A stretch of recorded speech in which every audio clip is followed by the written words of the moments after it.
Good morning, everyone. Welcome. I would like to call this meeting of the Transportation Committee to order. This is our first meeting of the year, and my first meeting as your chair. Before we begin, I would like to recognize our new committee vice chair, Scott Hennings, who is the Assistant Director of the McHenry County Division of Transportation. Welcome, Scott. We look forward to your contributions over the coming years.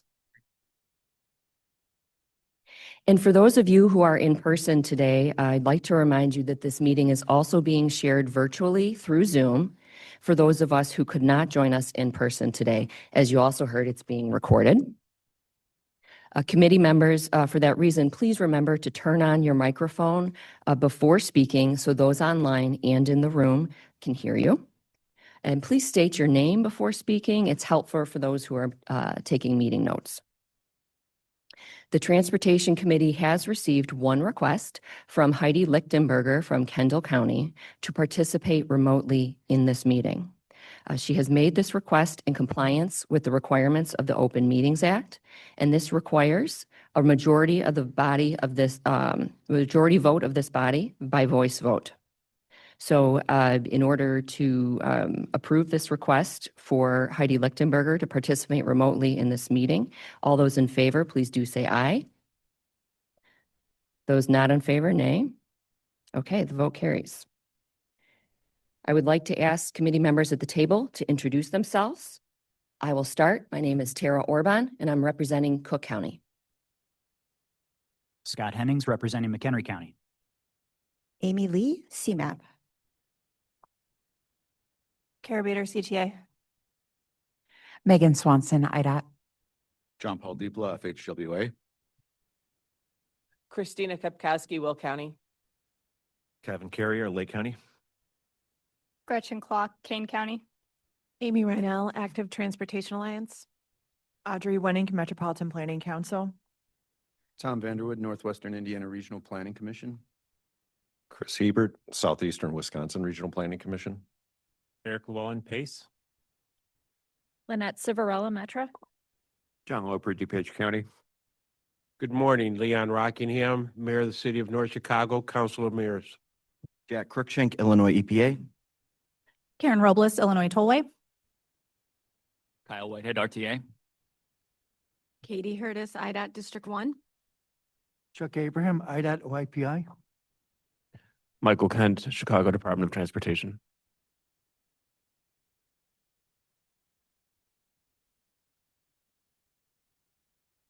Okay, moving on to agenda item 2, agenda changes and announcements. At this time, we have no agenda changes requested. Are there any requests for agenda changes? Thank you. Do we have any announcements from committee members? Okay, moving on to the approval of minutes. We have before us in your packets the draft minutes from our December 19th, 2025 meeting. Do I have a motion to approve those minutes as presented? So move. I heard Mayor first. Do I have a second? Second, CMAP. Second by Amy Lee. Is there any discussion on the minutes as proposed? Hearing none. All those in favor? Opposed? Motion carries. Okay, agenda item 4. Amy Lee is here to provide us an update on the CMAP news. All right. Good morning, everyone. Welcome to the first Transportation Committee of the year. Again, thank you to our new leadership, Tara Orban and Scott Hennings.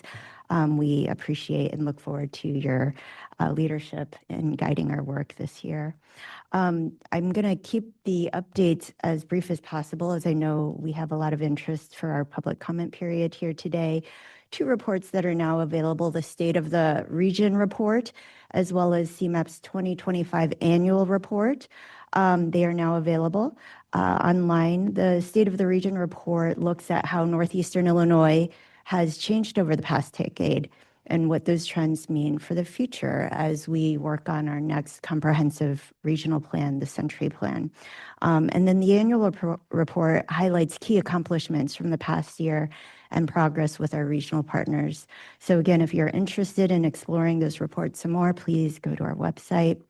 I also want to let you all know that the first phase of the My Daily Travel data collection that data is now available on our data hub. For those of you who don't know, this was our first household travel survey since the pandemic, so very insightful for you all to have. It represents responses from more than 3,500 households across the region. If you're interested in downloading that data, you can find that at CMAP's Data Hub. Then I'd like to highlight some noteworthy CMAP engagements. Earlier this year, our Executive Director, Erin Alaman, as well as a few of our team members went to DC recently to attend the National Association of Regional Councils Conference of Regions. CMAP had several meetings while they were there with folks on the Hill, including Senator Duckworth, Congressman Garcia, Congresswoman Ramirez, as well as staff from Senator Durbin and Representative Underwood's office. As you all know, the Surface Transportation Bill is due for reauthorization. It expires at the end of September. So they took an opportunity while they were there to emphasize that our region is united in its support of a transportation system that works better for everyone, embodies the safe systems approach, fosters a robust regional economy, and enhances quality of life for residents across our region. Now I want to highlight a few awards that have been given out recently. The 2025 Bicycle Friendly Community Awards. The League of American Bicyclists recently announced their awards this year, and we want to recognize those who got an award. They include Evanston, Elmhurst, Batavia, Niles, Aurora, Kane County, Grayslake, and Skokie. They were all recognized in this year's awards. A bicycle-friendly community designation recognizes communities that are working to support bicycling and make it a safe and accessible daily opportunity for their residents. So congratulations to those folks. And then we are proud to share the news that McHenry County was awarded a Safe Streets and Roads for All implementation grant from USDOT of over $2 million to construct a roundabout at a high crash location, as well as Village of Evergreen Park. They were awarded a $200,000 grant to complete a pedestrian and cyclist safety demonstration project. So congratulations to both awardees. Last time we were here, we had mentioned that CMAP was also going through a federal certification review. We hosted FHWA and FTA for that. This occurs every 4 years to confirm that our MPO, our Metropolitan Transportation Planning process, meets all federal requirements. We received very positive feedback.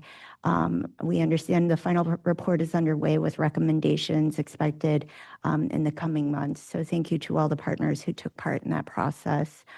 We are very happy to get the sort of review or initial feedback that we got.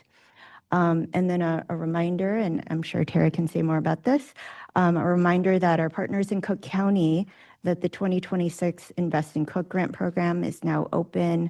Applications are due by 5 p.m. on March 20th. And with that, I hand things back over to the chair. Thanks, Amy, and thank you for the shout out about Invest in Cook. We're happy to celebrate Invest in Cook's 10th birthday. It's 10 years old. This is our 10th call for projects, so appreciate you getting the word out there.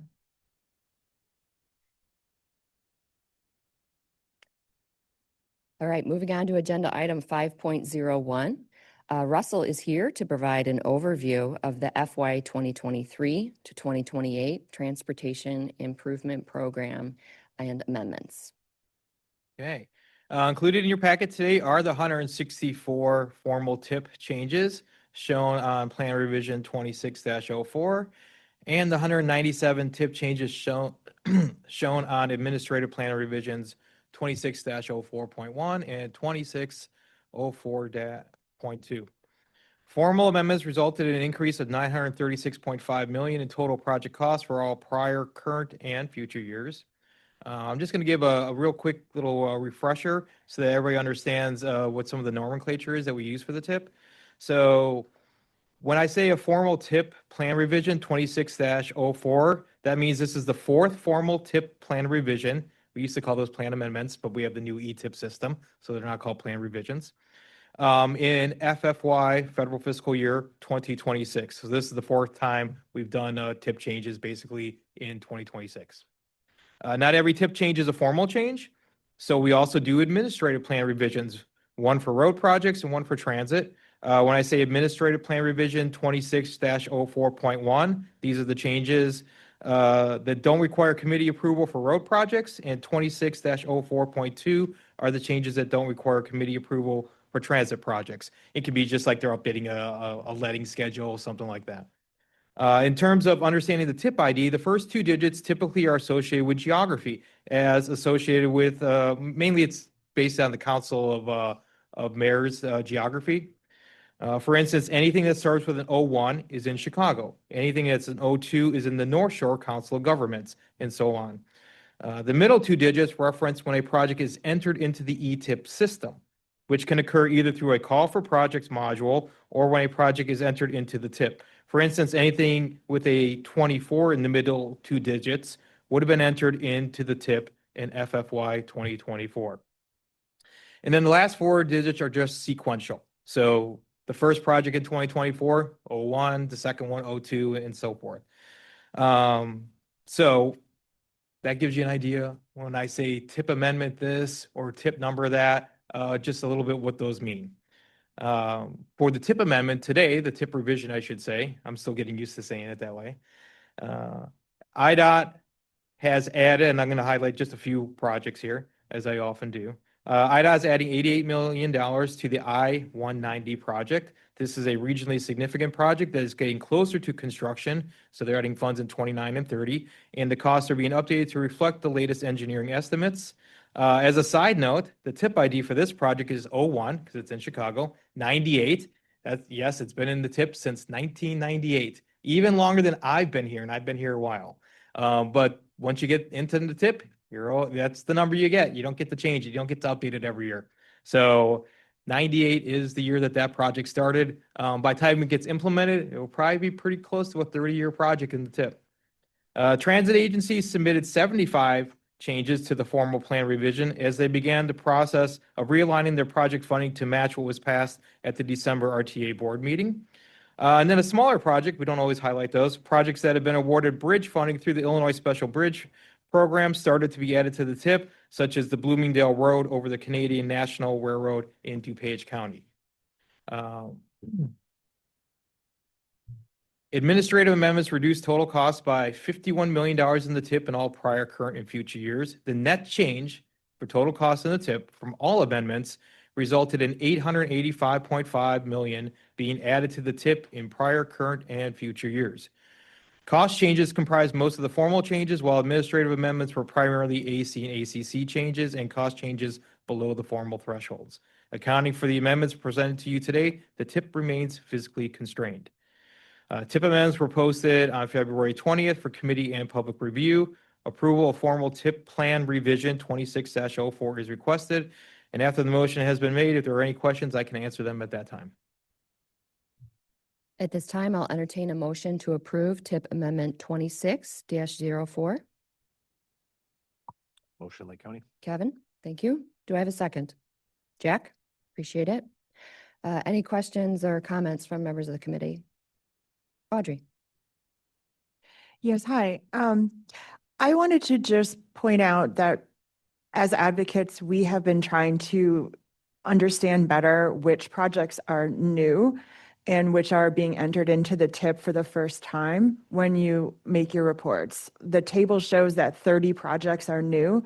However, we had difficulty identifying which of those projects in the database which ones they were. So I just would like to request in the future that we have more clarity on which projects are new and the descriptions, so that if there are substantial projects that are entering the TIP that are worthy of discussion here, we are able to do that.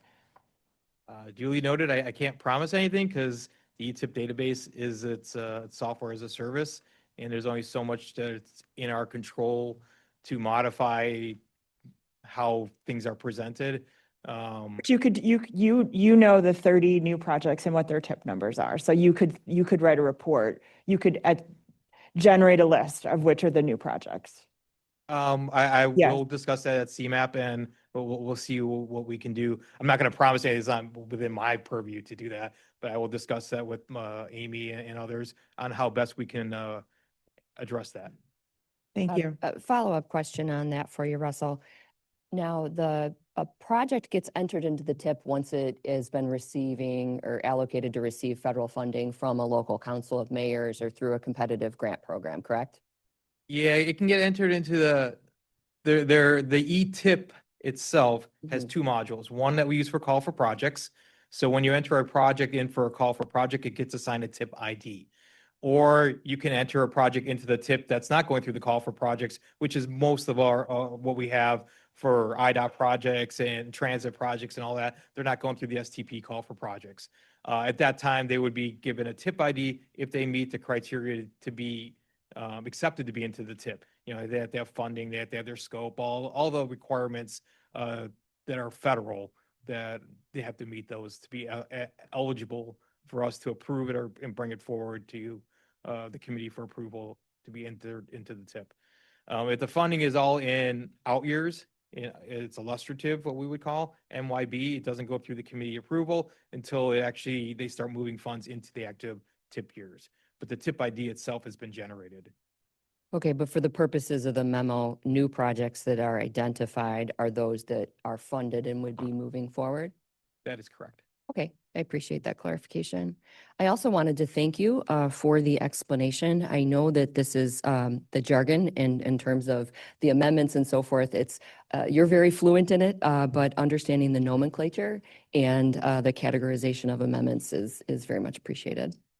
So thank you for including that in your presentation. Any other questions or comments from the committee? Okay. At this time, we'll go for a vote. All those in favor? Opposed? Motion carries. Thank you, Russell. Agenda item 6.01, we have our regional transportation plan team back with an update for us. Ryan Tomto and Julie Rushke will update us on the proposed strategies and priority investments. Welcome, Ryan. Thank you and good morning. Good morning. So we have a lot of updates to share today. But again, my name is Ryan Tomto, Principal Policy Analyst here at CMAP. I use he, him pronouns. The focus, we're going to really try to focus on a couple of things that's happening in the RTP right now. There's a lot going on. We'll see on the next slide the schedule.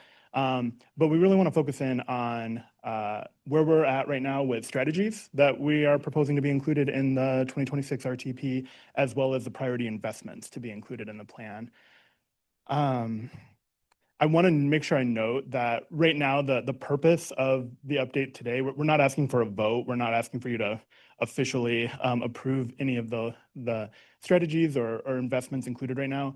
The main point is we want to make sure we're bringing it out into a public forum and be able to work to make sure we have achieved consensus on this list before we bring it to MPO and the CMAP MPO and board in March, because we need to be able to move the investments forward for air quality analysis, non-discrimination analyses, and things like that. And so we want to make sure the list is in a pretty finalized state. The actual approval of all of this will be requested when we're requesting adoption of the plan. So just want to make sure clear on that. But if we go to the next slide, the schedule, as you can see, we're really on the finish line of a lot of these core streams of work. Julie will be up here in just a few moments to talk through where we're at with strategy development. And the list of proposed strategies is included in the agenda packet today. Again, also, we are really getting down to almost to the finish line on a finalized constrained list of projects to include in the plan. That updated list is also included in your agenda packet today. I do want to note that there have been a few minor changes to that list. As you'll recall, since starting back in about December of last year, CMAP has been going and meeting with leadership of the various implementing agencies to just share the constrained list, talk about the process, what it means, kind of remind folks that this is something that we update every 4 years, and it's kind of a continual dialogue. But really in those spaces, again, in the spirit of trying to make sure early on we've achieved kind of a general consensus, using it as an opportunity to flag if there's any concerns about what's on the list, what's not on the list, things like that. And so I really want to note how much I've appreciated the collaborative spirit folks have showed up for in those conversations. We all know, like, costs are escalating quickly.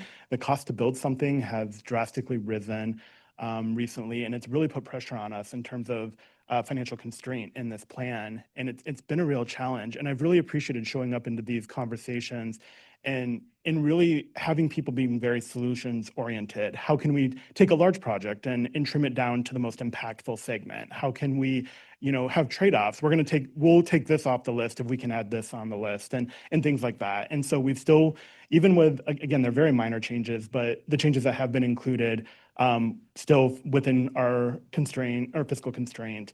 And I'm feeling really good that we've really gotten a list of the most impactful work on there. So again, just really want to appreciate that. Also want to flag that while we have met with most of the leadership of implementing agencies, we haven't heard back from several. And so I have a request that if your agency's leadership hasn't opted in to meet with us, that's perfectly okay. If you're happy with the list, by all means, I don't want to take up your time if we don't need to. But I do want to flag that if there are any concerns, if you could please reach out within the next couple of weeks to make sure we can get something on the calendar to have that conversation. Greatly appreciate it. But again, for the most part, those conversations have gone really well, and everybody's been very collaborative. So just want to, again, express my appreciation with that. So going back to the schedule here, just also noting that I'm not really going to get into the constrained list much today. The focus is going to be on that prioritized list, which is more focused on, of the constrained list of projects, which of those projects rise to the level of delivering significant kind of transformational impacts at a regional scale, as well as kind of program areas that do the same thing. And after Julie's done talking about strategies, I'll get into more details on that. But otherwise, just want to note that we continue we're already drafting this plan. So we already got the whole team working to draft the various chapters and appendices that are going into this. So there are a lot of moving pieces moving very quickly. But also just want to put out there that engagement continues throughout this. So we are recognizing that the ability to affect change in this is dwindling the more we get things wrapped up, but we are still out there having conversations. And if there are any key stakeholders in your part of the region that you think it would be good for us to talk to, it's still not, there's still time if that's something that you think would be beneficial. So just want to put that offer out there too. Julie and I have been running around the region, having those conversations, and we'll be continuing to do so for the next couple months. So that offer remains out there. But with that, I think I will go ahead and hand it over to Julie to walk us through the draft RTP strategies.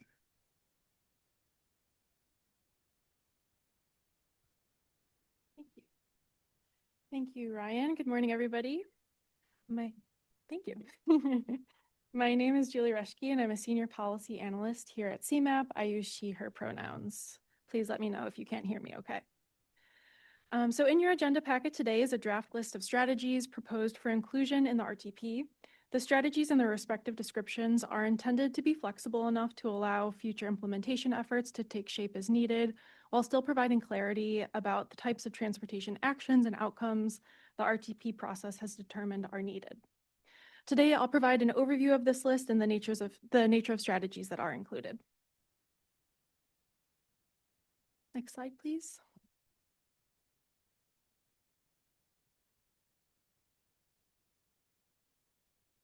There you go. Thank you. As a reminder, the RTP will be guided by a structure of goals, objectives, and strategies. Through this framework, goals are broad, long-term, and aspirational, defining the desired result at a high level. Objectives add a layer of specificity and can be measured, and strategies speak to how the region will achieve the objectives. Around this time last year, the RTP published the Emerging Priorities Report, which identified 5 preliminary goal areas and their respective objectives based on early research and stakeholder feedback. We continue to build off of this foundation to identify the proposed RTP strategies, which will be the focus of my presentation today. Next slide. The draft strategies were informed by a number of inputs from throughout the RTP process. They include stakeholder feedback, including from governing bodies like this one. Other critical sources include the resource groups for the financial plan and regional capital projects, as well as industry associations, community groups, advocacy organizations, and residents.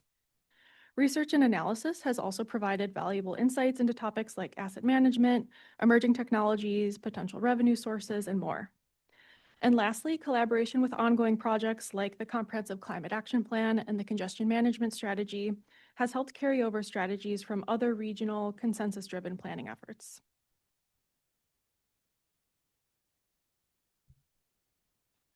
For the remainder of my slides today, we'll review the draft strategies for each of the goal areas that were identified in the Emerging Priorities Report. Since there are over 50 draft strategies, we won't have time to walk through every single one. Instead, I'll pause on each of the 5 goal areas on the screen and speak to the strategies at a high level. And at the end, we'll make sure to pause for questions and discussion.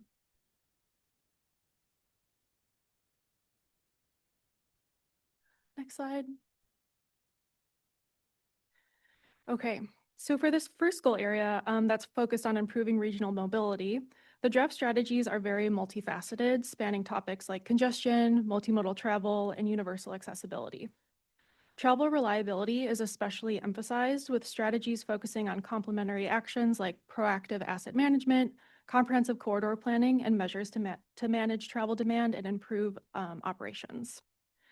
Moving more trips from driving to other modes like transit and active transportation is also critical to improving regional mobility. The draft strategies highlight the need for integrated and responsive transit services, including through regional rail and speeding up buses.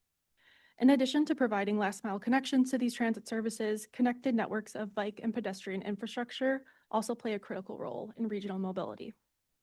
Achieving universal accessibility to the region's transportation infrastructure and services is also identified as an essential measure. Together, these strategies are intended to build on Northeastern Illinois' transportation strengths by making regional trips more reliable, accessible, and multimodal.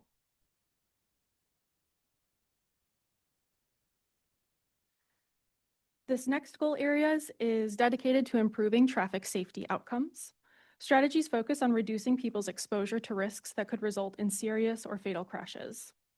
Building off the countywide safety action plans that were adopted in 2025, strategies recommend developing a regional safe systems framework and integrating complete streets principles into transportation planning, policy, and design.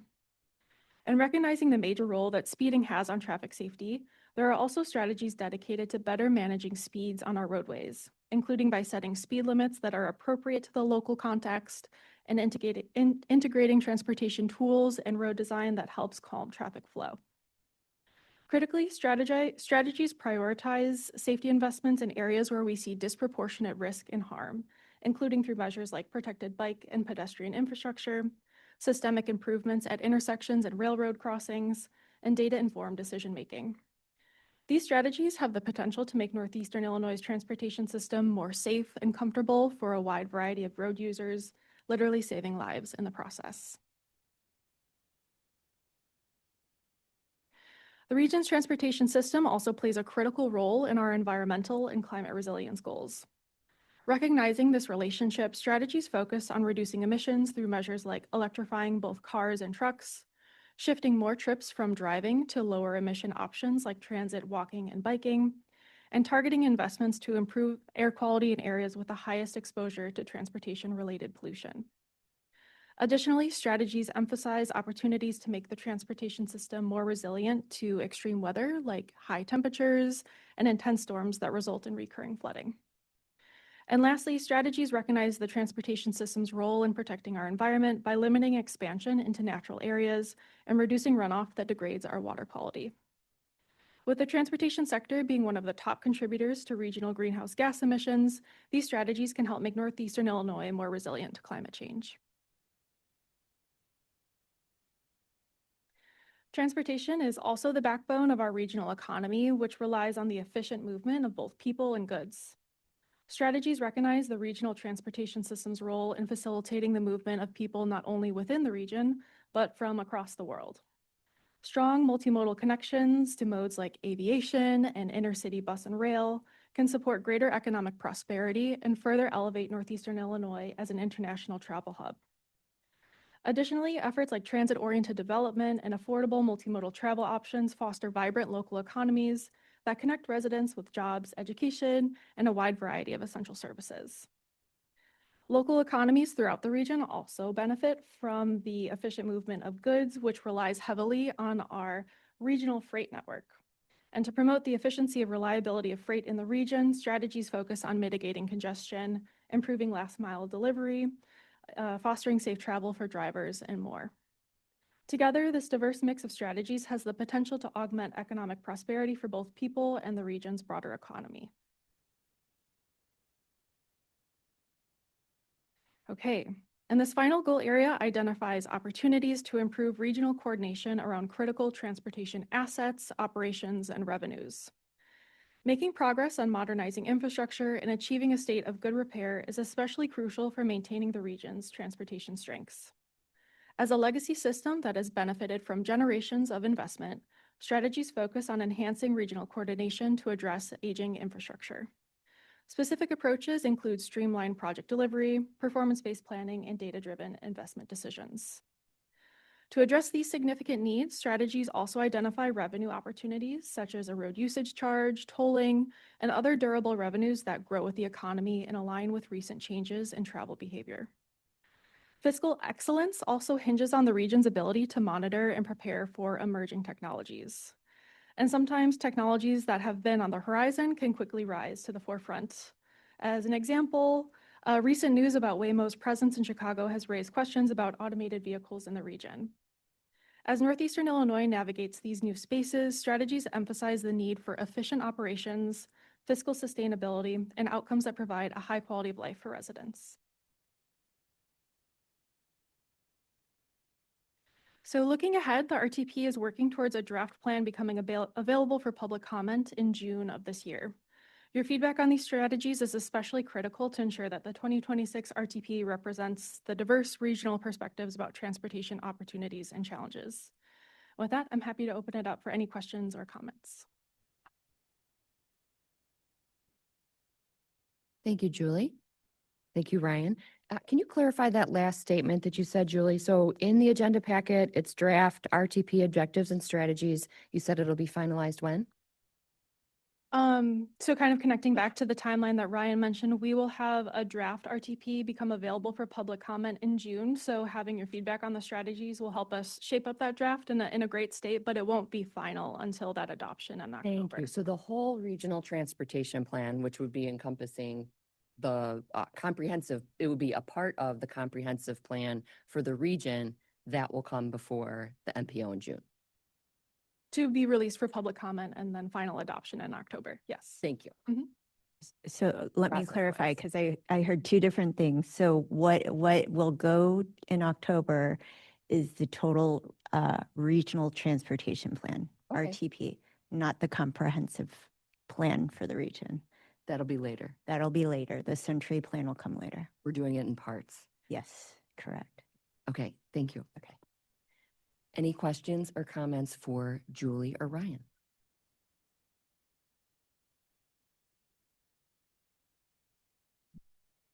Julie, in terms of the feedback, are you seeking feedback before the draft from us before the draft is out, or are you just flagging to be prepared for feedback when the draft is out? Yeah, I would say if you have feedback, would love to receive it as soon as makes sense for you. I think before the draft becomes available for public comment in June could help us integrate your feedback sooner rather than later. So yeah, absolutely.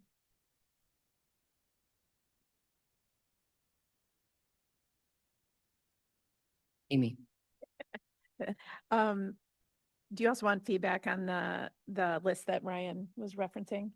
He will follow this up with a presentation on that and we'll pause for Awesome. discussion there as well. Okay. Eric. Just a quick question.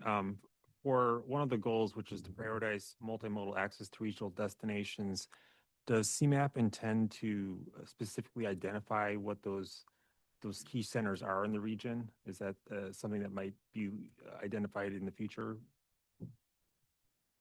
I mean, I can speak to at least the 2026 RTP as a part of the final plan. We don't intend to include a list of the specific regional destinations, but I'm not sure, Ryan, if you have anything to add, but at least for the RTP's timeline, no, they will not be included.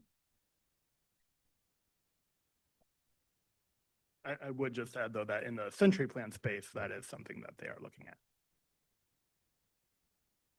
Sorry, yeah, I was just saying that in the Century Plan development kind of line of work, the looking at where those regional centers are is something that that team is looking at.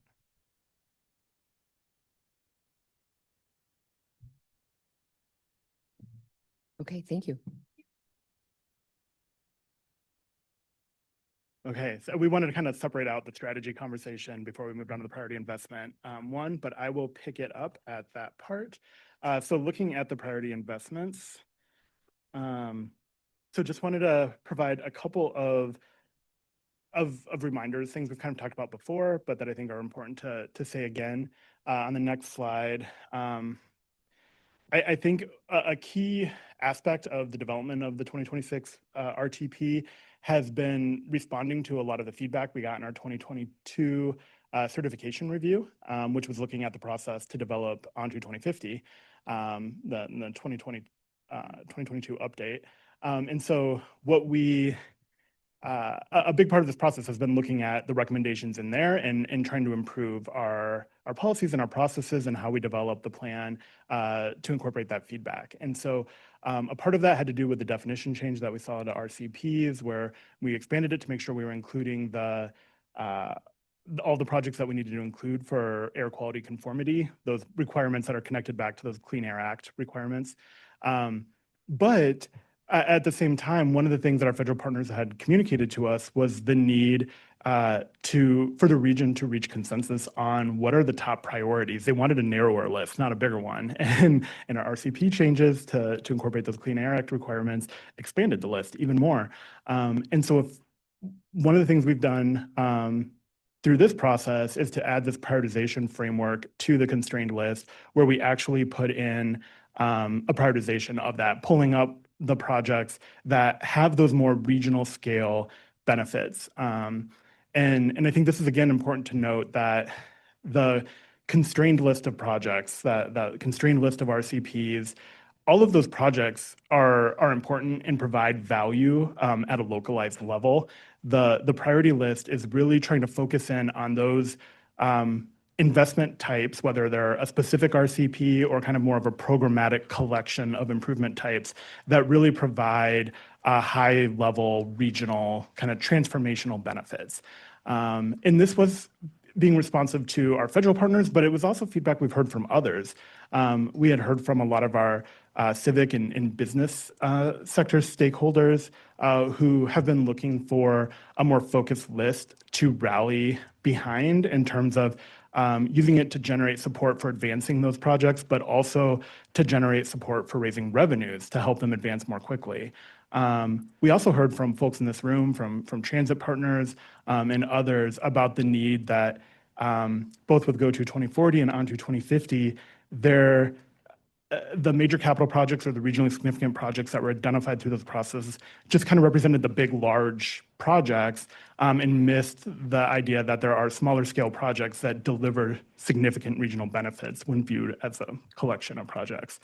And so what you'll see in the framework, which is on the next slide, we have worked to try to, on this, you can see there's the unconstrained list and the constrained list. So the red is the unconstrained, and then green is the constrained list. That is how we had the project list in Go to 2040 and Onto 2050 was set up in that way. It was you're in or out kind of a thing. What we've done to put more prioritization to that constrained list is to really elevate those priority projects and programs, or what we are now referring to, just to simplify it, as priority investments.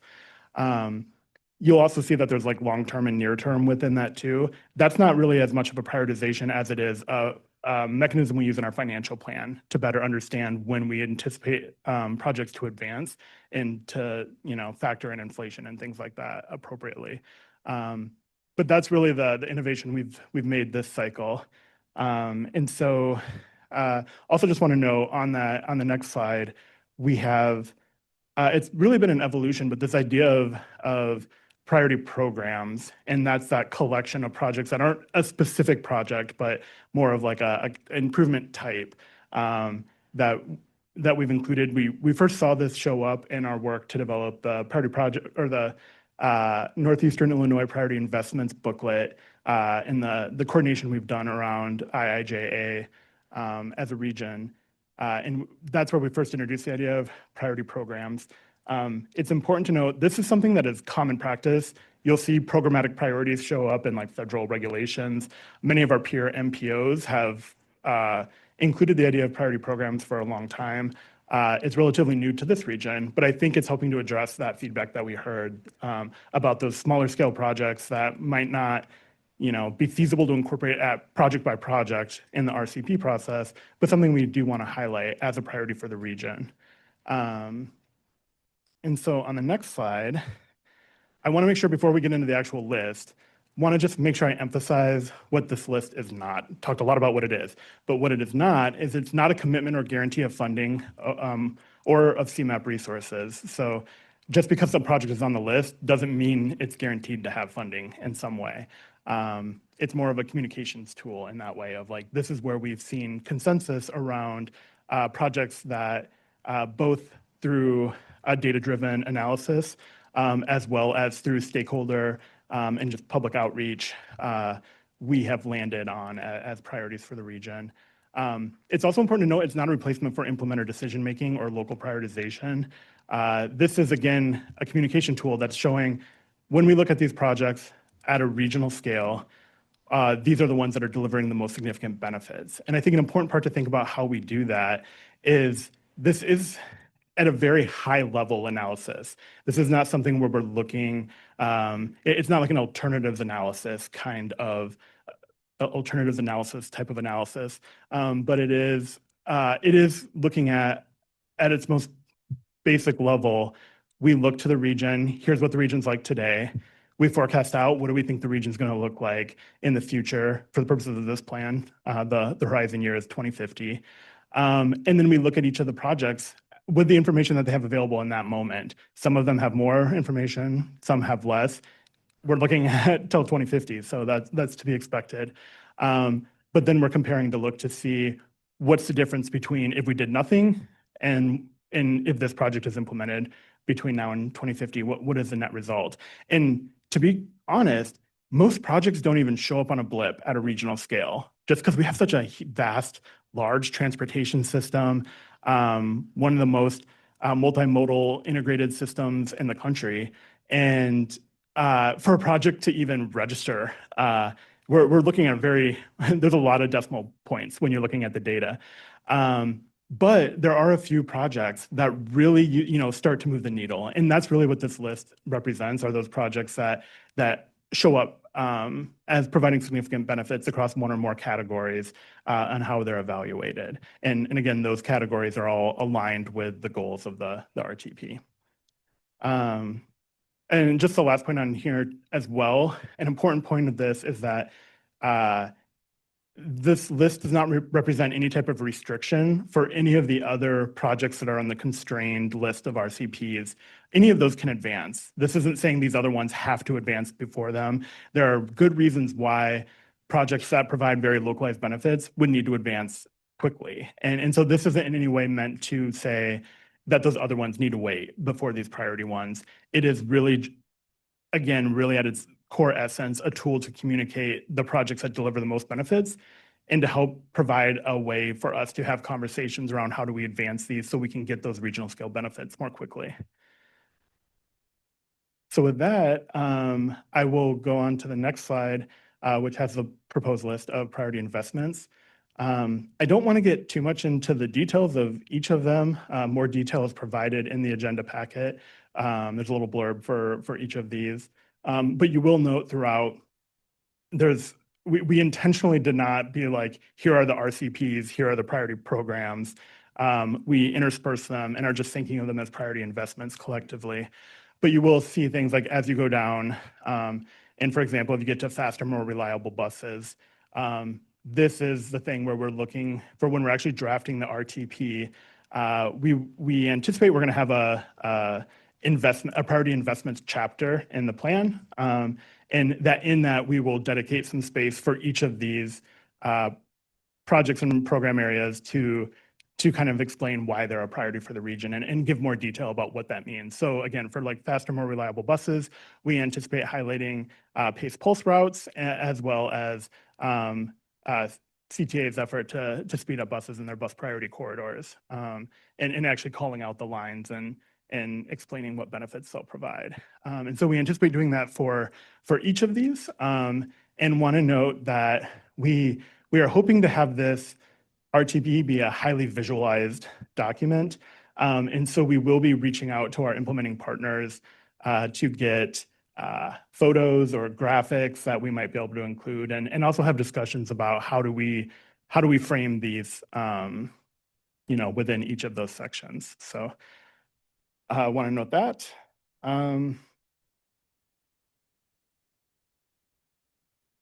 But yeah, other than that, I think that was the last point I had in my notes. And so I'm happy to answer any questions folks have. Ryan. Thank you, Ryan. Amy? Could you clarify on the last slide, was the numbering for any significance? Oh, no, again, there's no order to this. It was originally in alphabetical order. You will notice that advancing regional rail was originally just regional rail. And then we decided to add advancing and didn't change the order. But otherwise, it was meant to be alphabetical order. The numbers don't actually mean anything in terms of priority. Thank you.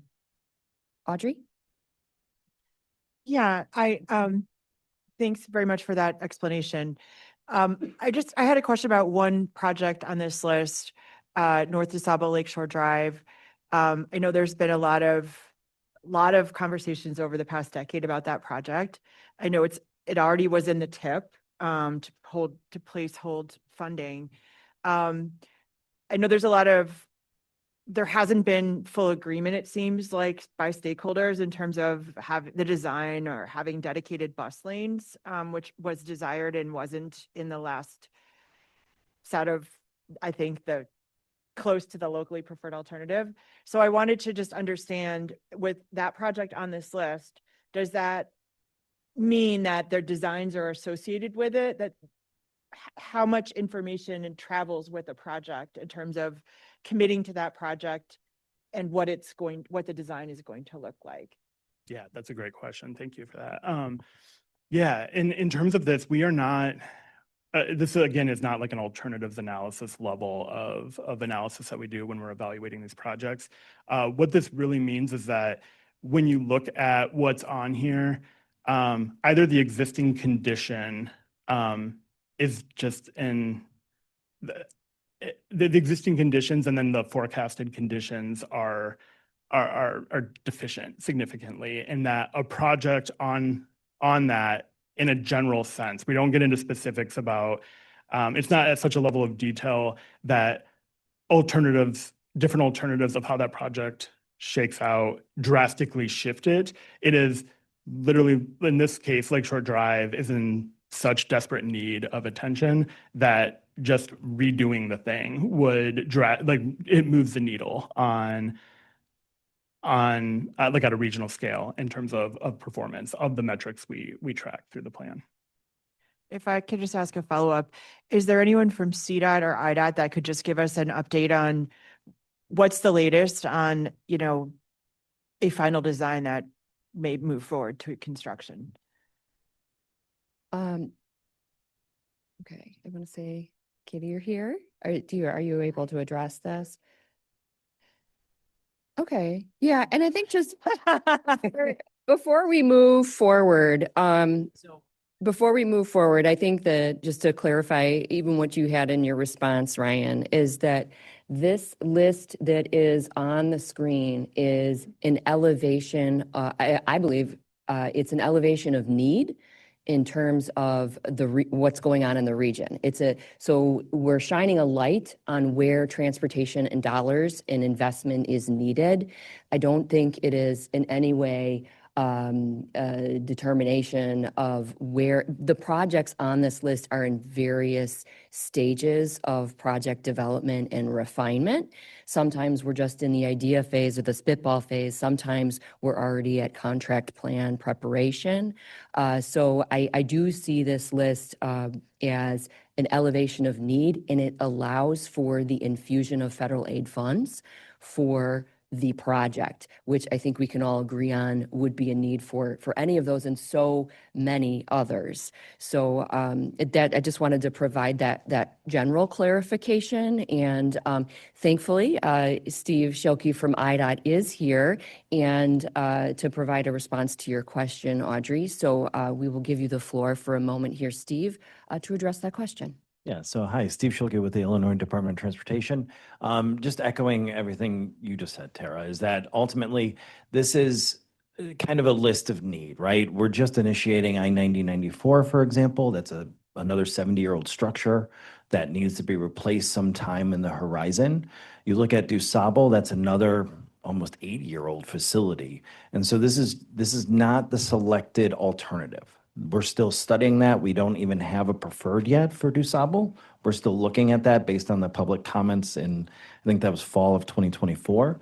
So this is not a reflection of a preferred alternative. That will all be kind of handled as part of that preliminary engineering or that NEPA document.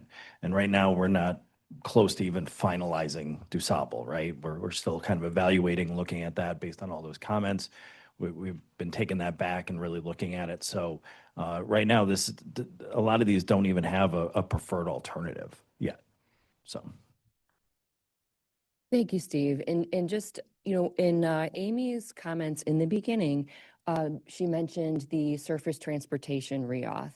That expires after 5 years in September of this year. What we saw 5 years ago was the Infrastructure Investment and Jobs Act. That surface transportation authorization significantly increased the amount of funds coming to the region by formula and by competitive program. And another outcome besides your kind of the CMAP's audit of federal compliance was this region needed to compete with other areas across the nation.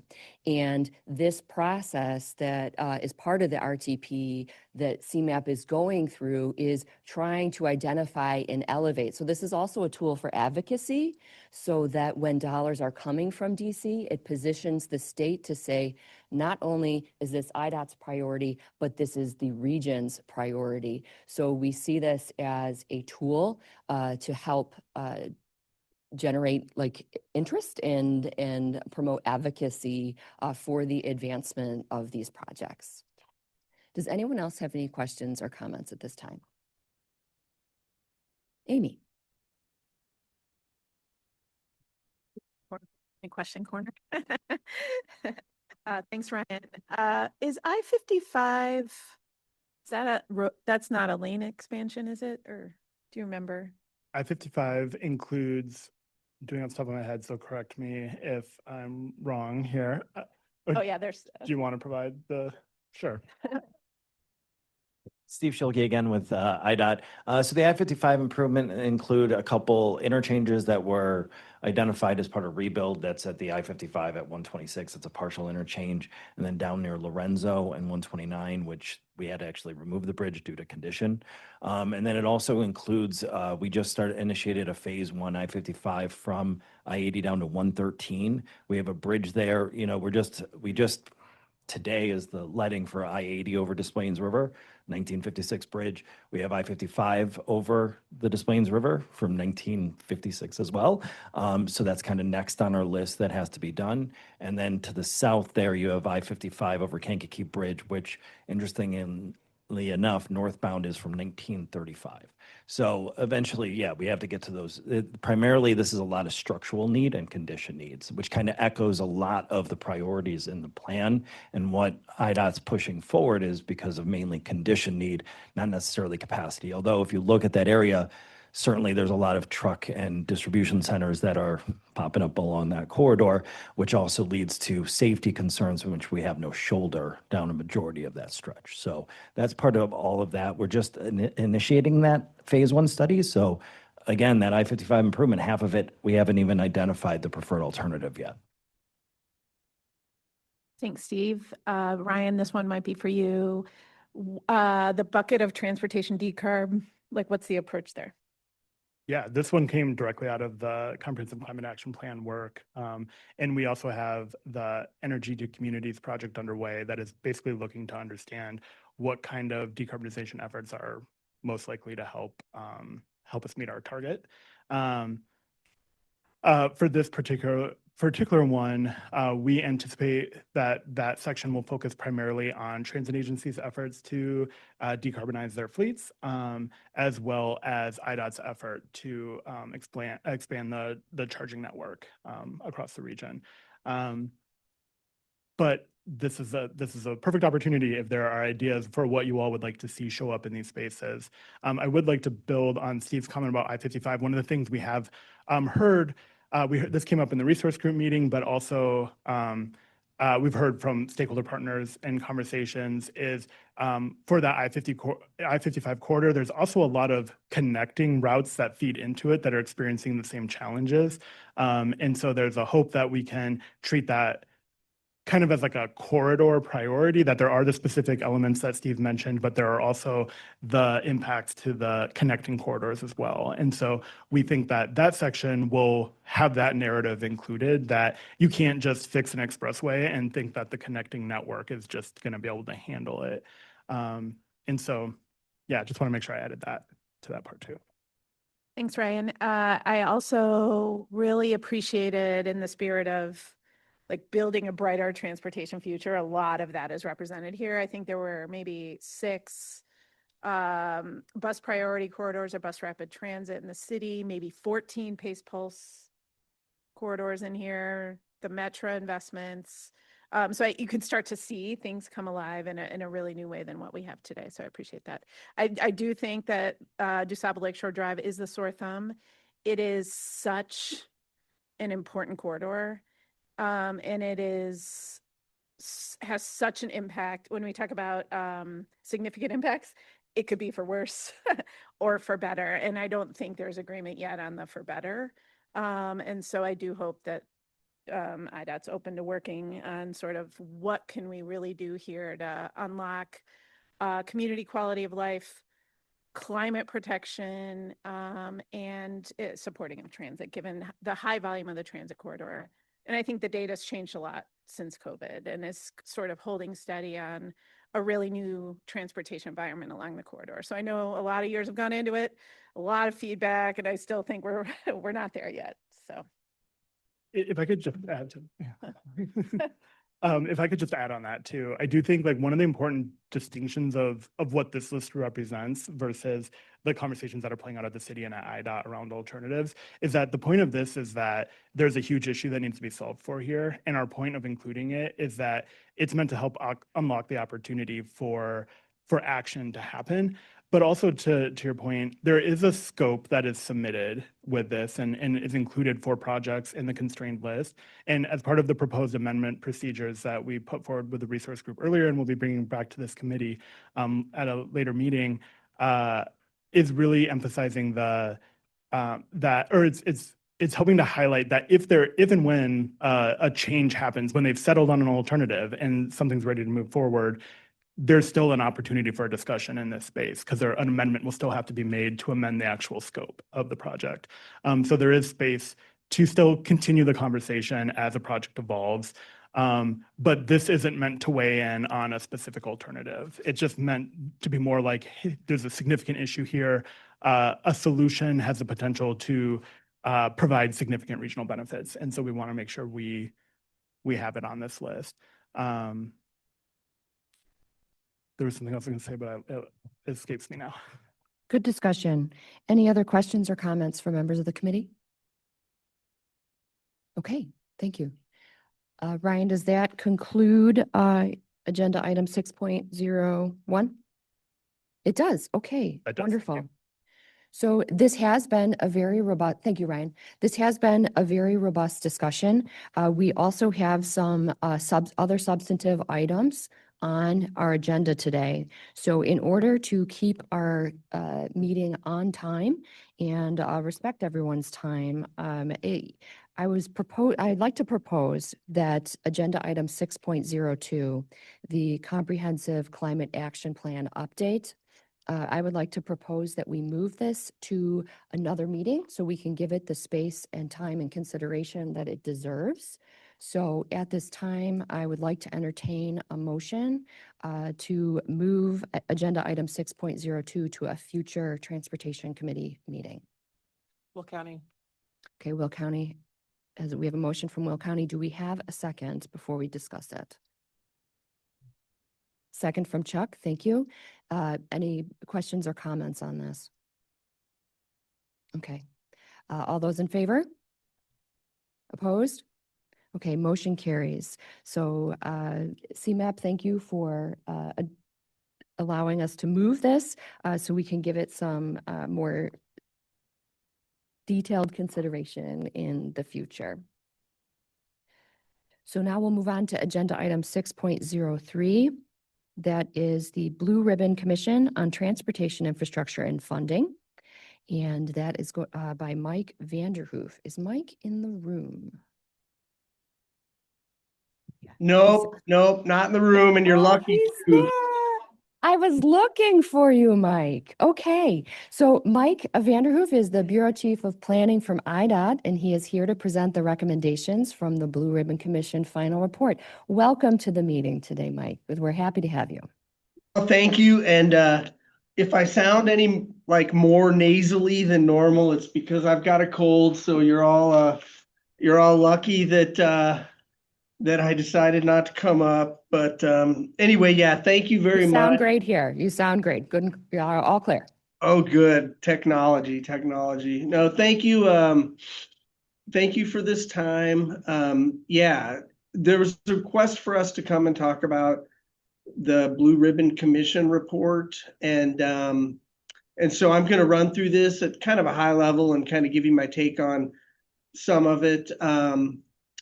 And how it relates to sort of IDOT and maybe central office functions and possibly some stuff going on around the state on the implementation side and things like that. So just to address kind of a question that has come up recently, sort of how will this Blue Ribbon Commission report affect IDOT? I kind of retitled the slide just to make it clear before I delivered this today that we're treating this as kind of a strategic plan blueprint for the organization and sort of as appropriate how the report fits into different stuff that we do, like long range plans or programming or active transportation plans and things like that. So there's a lot of things in here that we're actually looking at now to try to figure out, where this fits in some of our different modal plans and things like that. So go ahead and go on to the next slide, and I'll hit on some of that stuff as we go through the presentation. So yeah, like 2022, the General Assembly essentially passed legislation creating the Blue Ribbon Commission on Transportation Funding, Infrastructure and Policy. I think that was the formal name. And it identified a bunch of duties for the BRC, as I'll refer to it more frequently probably than Blue Ribbon Commission. Evaluate current transportation funding, look at new funding options, look at governance, look at workforce needs, current future data needs, expedite project delivery, look at future trends, look at ways to improve transportation investment impacts based on certain goals. Consider improvements to performance-based programming, look at multimodal system needs, and look at alternative solutions that are employed by other states.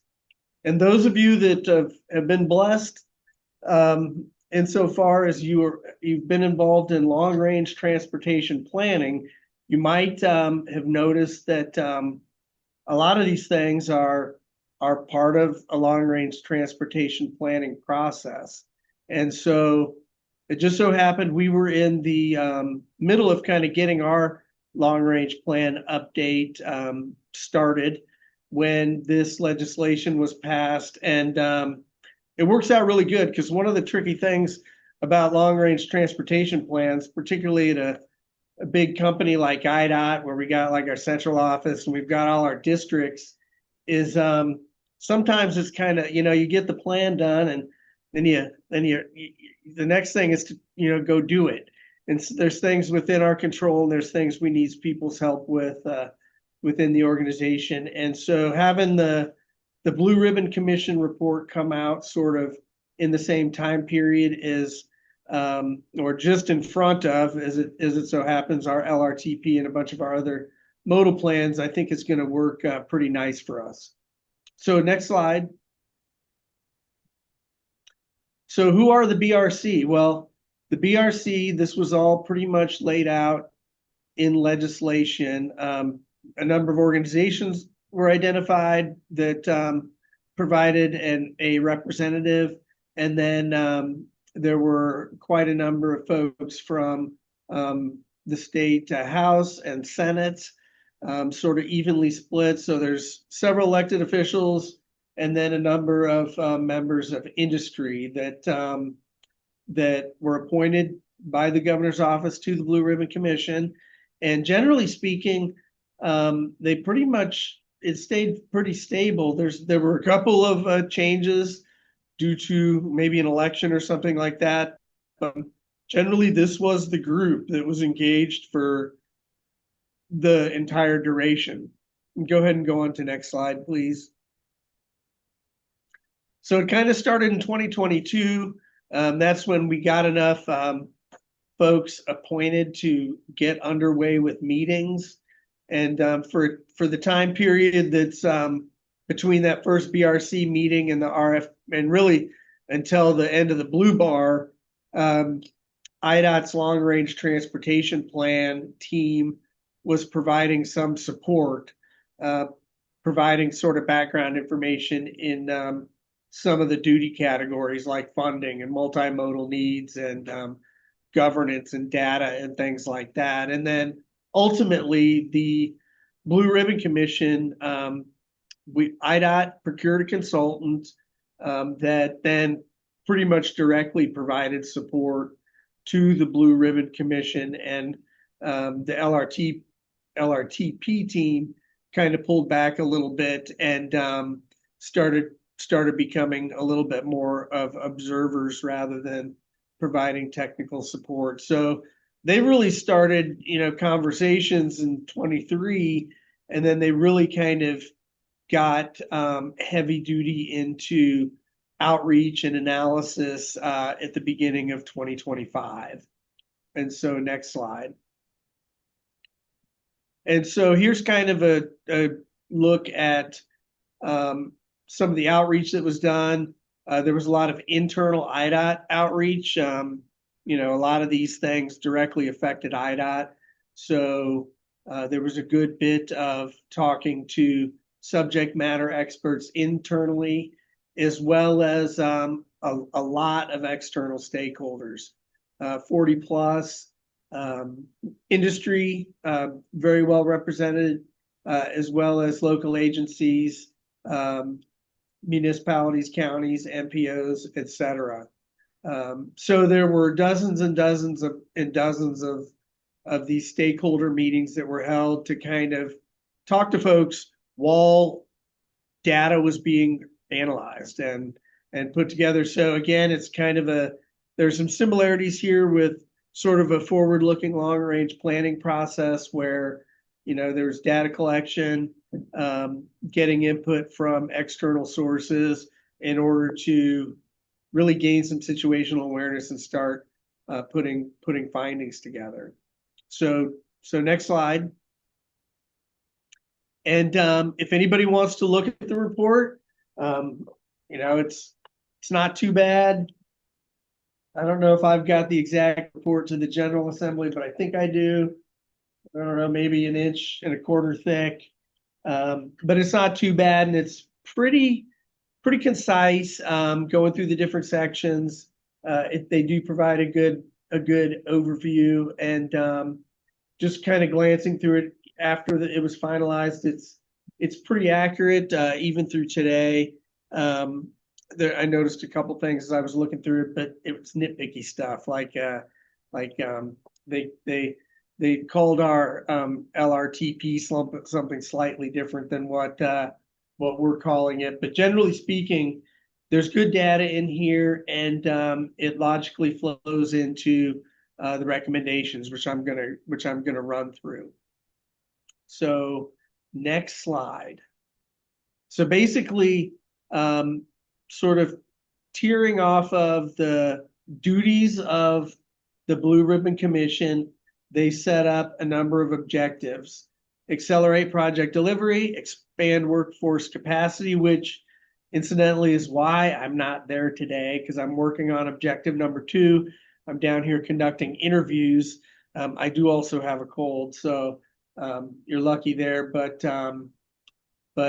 yeah, that's one of the areas that they've identified as workforce capacity, something we're working on. Objective 3, maximize the value of investments, drive sustainable outcomes, and secure adequate funding sources. So these are things that should all probably sound pretty familiar and resonate a little bit with everybody. And as you can see, under each objective, there's sort of more specific actions or items that we're going to be pursuing in each category. Kind of 27 big items, and a lot of these break up into a number of smaller things. So we'll move on and we'll run through each one of these, and then see if anybody's got any questions. So the slide here is focusing on an individual objective. This one's accelerate project delivery, and includes those 7 recommendations. Improve project management, improve coordination with external parties, enhance transparency and industry partnership, get into active program management, improve efficiency in programming, increase delegation of authority to locals, streamline and IDOT oversight, and improve visibility for local agencies. So in any one of these categories, there could be kind of a bunch of items. So just stopping on project management, for example, standardize procedures, standardize data, develop tools, look at cradle to grave project management. So under each one of these items, in this case, there could be 5 to 10 individual actions that we take a closer look at, prioritize, and start working on in order to implement like a single BRC recommendation. And so where where that's kind of at right now is, well, the right column identifies IDOT accomplishments. There's a number of these items that, you know, the Blue Ribbon Commission didn't have to identify for us, but the report includes them because they kind of agreed that they were things that we needed to be working on. There's a few things we started after, you know, Blue Ribbon Commission sort of identified it, but there were a number of these things that we were already working on. Dashboards, for example. I mean, been talking about dashboards for a long time, and we're rolling one of those out relatively soon. NEPA assignment, the third item down. That's something that was talked about, but we really kind of got after it after Blue Ribbon Commission really kind of settled on that one. And it turns out that we got a new president. The federal agencies downsized dramatically, and stuff like waiving sovereign immunity to be sued in federal court, which was a big hurdle to a lot of states taking on NEPA assignment, started looking a little bit more palatable. So we started getting into NEPA assignment. Looking at alternative delivery contract types, something we were already getting into, and that became a little bit more prioritized and kind of et cetera, et cetera. So lot of recommendations are going to tier into a lot of sort of subtasks, and IDOT has been kind of getting after sort of what we think are low-hanging fruit or things we had already high value, whether or not they're high value, they're maybe a little bit easier. There's a couple steps that you need to start before you get into them. There's a lot of things that we're getting underway right now. So next slide. And I won't necessarily read all these, but expand workforce capacity. So the data behind this from IDOT's perspective is, you know, we've had during sort of 2003 to 2012, 2013, our workforce decreased. Our headcount dropped. It's been about flat at around 5,000 for 12 to 14 years. And 4 or 5 years ago, our program doubled. But our headcount was really not even able to respond. So that put a lot of strain on pretty much everybody at IDOT, particularly the districts that were delivering projects. And it's something that the Blue Ribbon Commission identified as a priority area for us to work on. And like I said, I'm back here because I'm conducting interviews because I was fortunate enough to get something posted into the interview stage. And I'm not, even though I'd like to come up there to be present to do this, this is a priority. So we're back here working on it. So improving IDOT's competitiveness as an employer, looking at different programs we can start up, like sort of internship, old co-op programs restarting, shortening the hiring time frame, plus looking at external workforce development. Like, you know, we're pretty active in training and DBE and things like that. Things that examples of things that were identified here and things that we're already working on. And next slide. So maximize the value of investments. This gets at performance measures, doing a statewide needs assessment, continuing to look at things like safety, equity, emissions or climate, things like that. Expand the flexibility of funding uses. Look at cross-modal funding. We actually do quite a bit of that, and BRC pretty much agreed with that. We're actually flexing funding or transferring funding in the sort of hundreds of millions of dollars right now. Increased flexibility of funding for locals. This is something that they identified.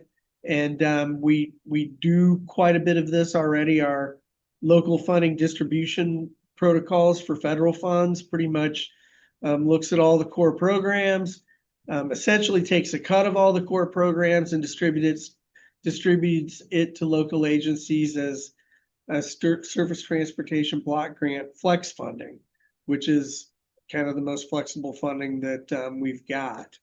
And then prioritize funding improvement to existing assets, basically asset management. So they identified a lot of sort of different areas for us to go in, but these categories are generally things that we were also considering important and trying to start getting into.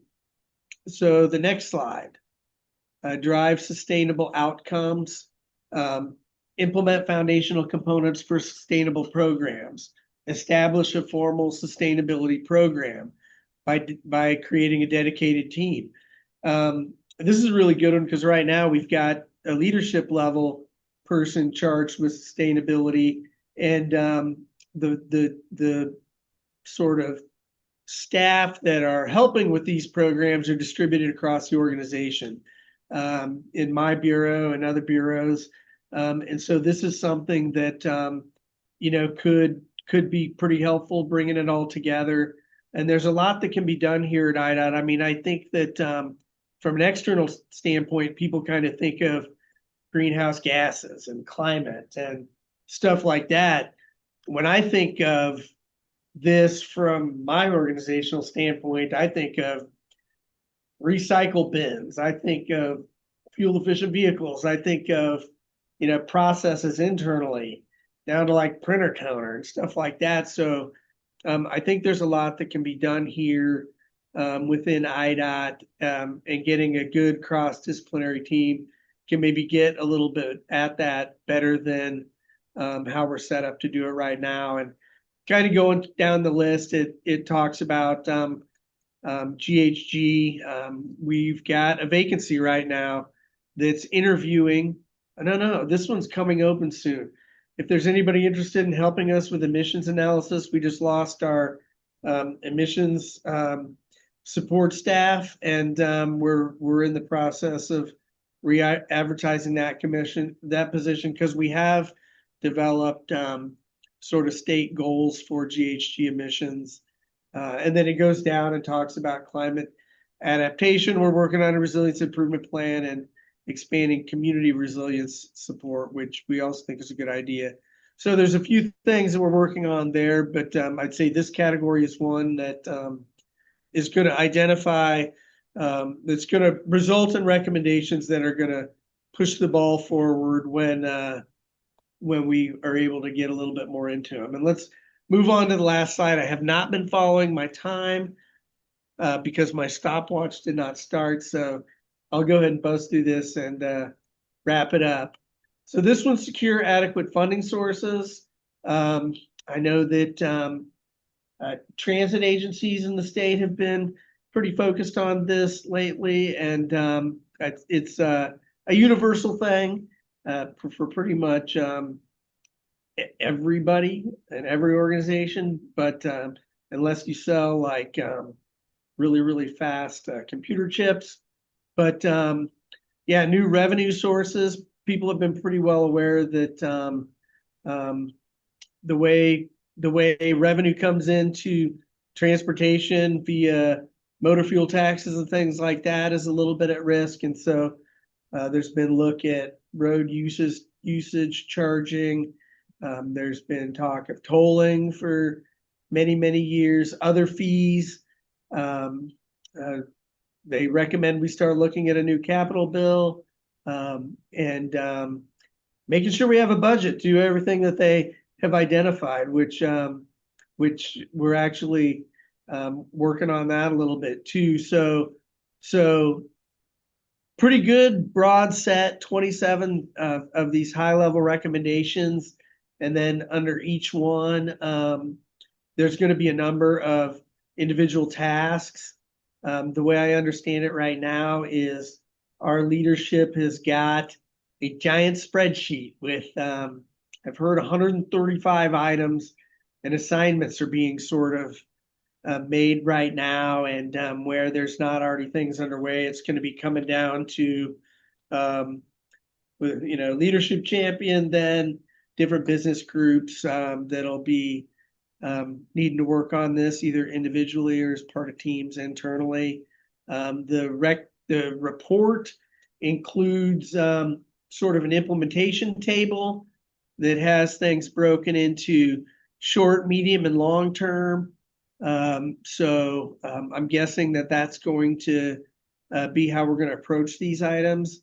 And then for multi-step ones, we're going to be maybe needing to break them down into pieces and sort of setting up like little smaller visions and multi-year plans for how we're going to get at some of these. And so that's the BRC report. A lot of it resonates really well with staff and are going to be used for sort of charting our course moving forward. The first thing we did in my bureau was distribute the report to the long-range plan, the active transportation plan, in particular, because those are a little farther along, but we have a transit plan underway right now, and ask them to start sort of cross-checking for where we've got items that fit into these categories so that we can note them. And then if there's anything else in the report that makes sense to pull in, sort of how we've got these plans put together to start doing that. So anyway, that's kind of high level. We could probably talk a fair amount in any of these individual categories. So I think that's my last slide. So I think I'll just stop there. Thank you. Thank you, Mike. Appreciate your presentation. I think that it highlights and identifies all the items of work that needed to be done by the commission, and you also highlighted resources needed to achieve those outcomes. And I can certainly identify with you regarding the agency headcount. I think all of us as implementing agencies and governments are a big challenge that we have is to add to our headcount, and increasing our capacity really significantly impacts the entire industry in terms of adding capacity and being able to advance our projects and help them move forward. With that being said, I'd like to open it up to the rest of the committee for any questions or comments for Mike Vanderhoof at IDOT. Audrey Winnick.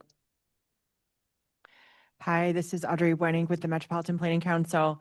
I just want to compliment IDOT on this great report. I actually have read every word of it, and it's good reading. I particularly want to compliment you on such a diverse set of strategies and just really acknowledging where we are and where we need to go.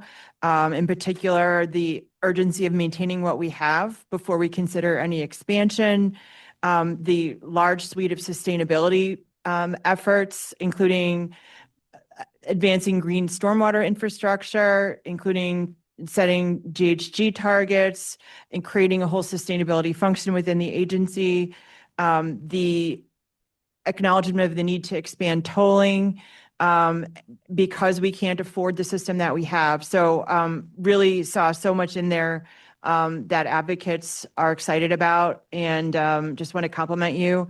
You did note the implementation is starting already. That's great.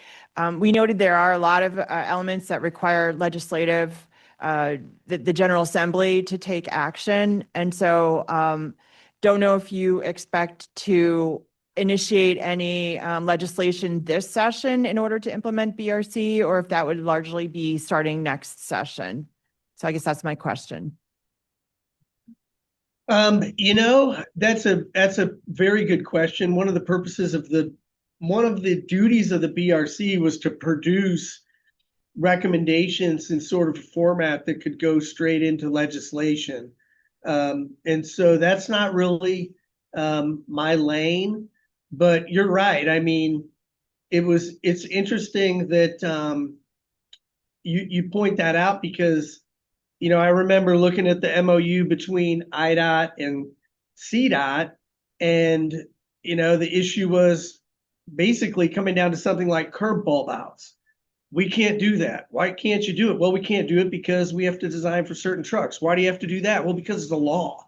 And in order to have flexibility, we needed to go through a legislative change. I think that for a lot of these items, there's going to need to be some onion peeling going on, and it'll be interesting how many of these, because some of these laws are pretty old, and you really have to dig into it to figure out what the impediments are, and so it's going to be probably a little bit of a process, and I can't tell you that like we're ready to go with stuff right now. I mean, right now, these are being sorted and assigned, and we're also in the middle of the sort of the department's response to the recent NETA legislation. So I can just tell you that as we identify items that do require legislative change, we'll be working with the other stakeholders and try to figure out, what that change is and who the most appropriate people are to move that forward. And yeah, hopefully we've got more to report on that in the future. Thank you. Credit to you, Audrey. For those of you that don't know, the report is 240 pages. Amy. Thanks. Thanks, Mike, for presenting. I just had maybe a few observations that relate to some of the conversations we've been having. One is the burden of what we've already built, the financial burden of maintaining what we have is really, really tremendous and causing us to have to make important trade-offs every day. Not me really, but you all.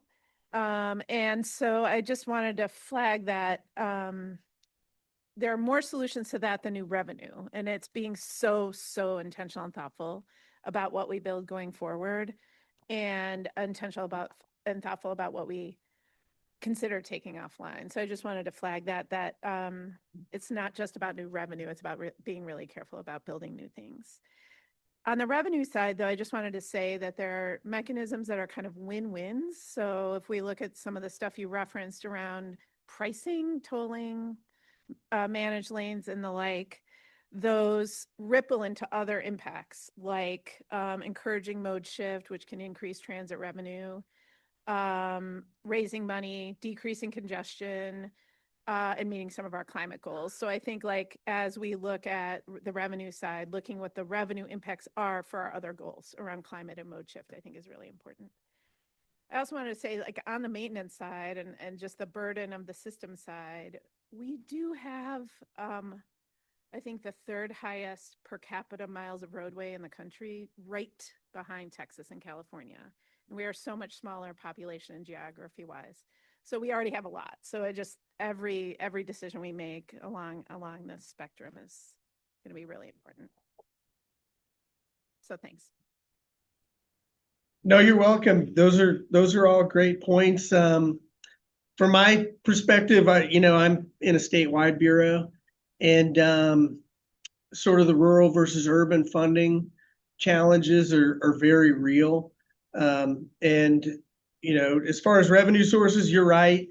There's other options being looked at, and were suggested by this, with sort of the road usage fee being sort of the statewide, with tolling and stuff like that being very sort of roadway corridor specific. And so, Ms. Wennick identified the alternative analysis on like North Lakeshore Drive, where when you get into these project locations and do the analysis and you start looking at the impacts and the costs and the benefits, that's really where a lot of these decisions are going to be made. And tolling is something that has impacts, positive and negative, and those are all going to have to be looked at moving forward as decisions are made about what gets done in individual corridors. But yeah, we're going to be looking at all that, and I'm glad you raised the burden of the existing transportation system, because sort of the rural versus urban funding issue and the extensive roadway network that we've got in Illinois is tough to manage from a financial standpoint. Any other comments or questions? All right, I have one more for you, Mike. You mentioned in the beginning of the presentation, you mentioned NEPA assignment. And I was wondering, any federal aid project has to follow the NEPA process. Is there any information you can provide about what's being considered and how it would change? Yeah, so basically the way NEPA assignment works, and I will caveat this with that I was pretty involved in NEPA assignment in a previous life because I worked for a different company and we were doing that. But what that means is, and this is FHWA in particular, the responsibility of the federal agency, except for it was tribal consultation and conformity analysis, I believe at the time. And if John Paul's nodding or shaking his head, we'll know if I'm right. But the responsibility of the federal government essentially transfers to the state. It's not a delegation. It's not a categorical exclusion programmatic agreement. It is the state DOT, IDOT starts functioning as the federal government with the exception of just a couple items that federal government felt like they needed to keep. And so what that would mean is where we go to FHWA to get approval on class of action or to review an EA or to review a EIS or whatnot, we would no longer do that. We would build a process internally within IDOT to handle that ourselves, and theoretically that therefore shortens the time it takes to deliver projects. Probably a little bit more benefit on the bigger projects than the smaller ones because CAT-X's categorical exclusions are pretty quick right now. Yeah, it just pulls a lot of the ultimate final signatory authority into the state DOT versus having to send them over to FHWA, for example. I don't think it applies for FTA. We don't run as many FTA type projects out of the state DOT. It applies more directly to FHWA. And I believe we're at the stage right now where we're attempting to waive sovereign immunity and pulling a consultant team in to help us set up identify the procedural modifications we would need to be made and set up a procedure that we would follow. And then what happens is FHWA kind of turns into auditors. At least that's the way it used to work. And I was on an audit team. We would go into Caltrans and make sure they were following their procedures. So anyway, that's my answer there. Hope it wasn't more or less than what you wanted. It's insightful. Thank you. It sounds like the intent is to make the overall process more efficient, but it sounds like it does require addition of resources by the state in order to achieve that. So thank you. Yep. And I'm not seeing any other questions before the committee. Well, thank you for your time, Mike, for presenting to us today.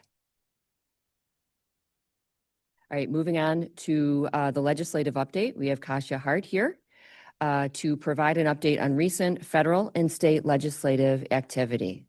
Welcome.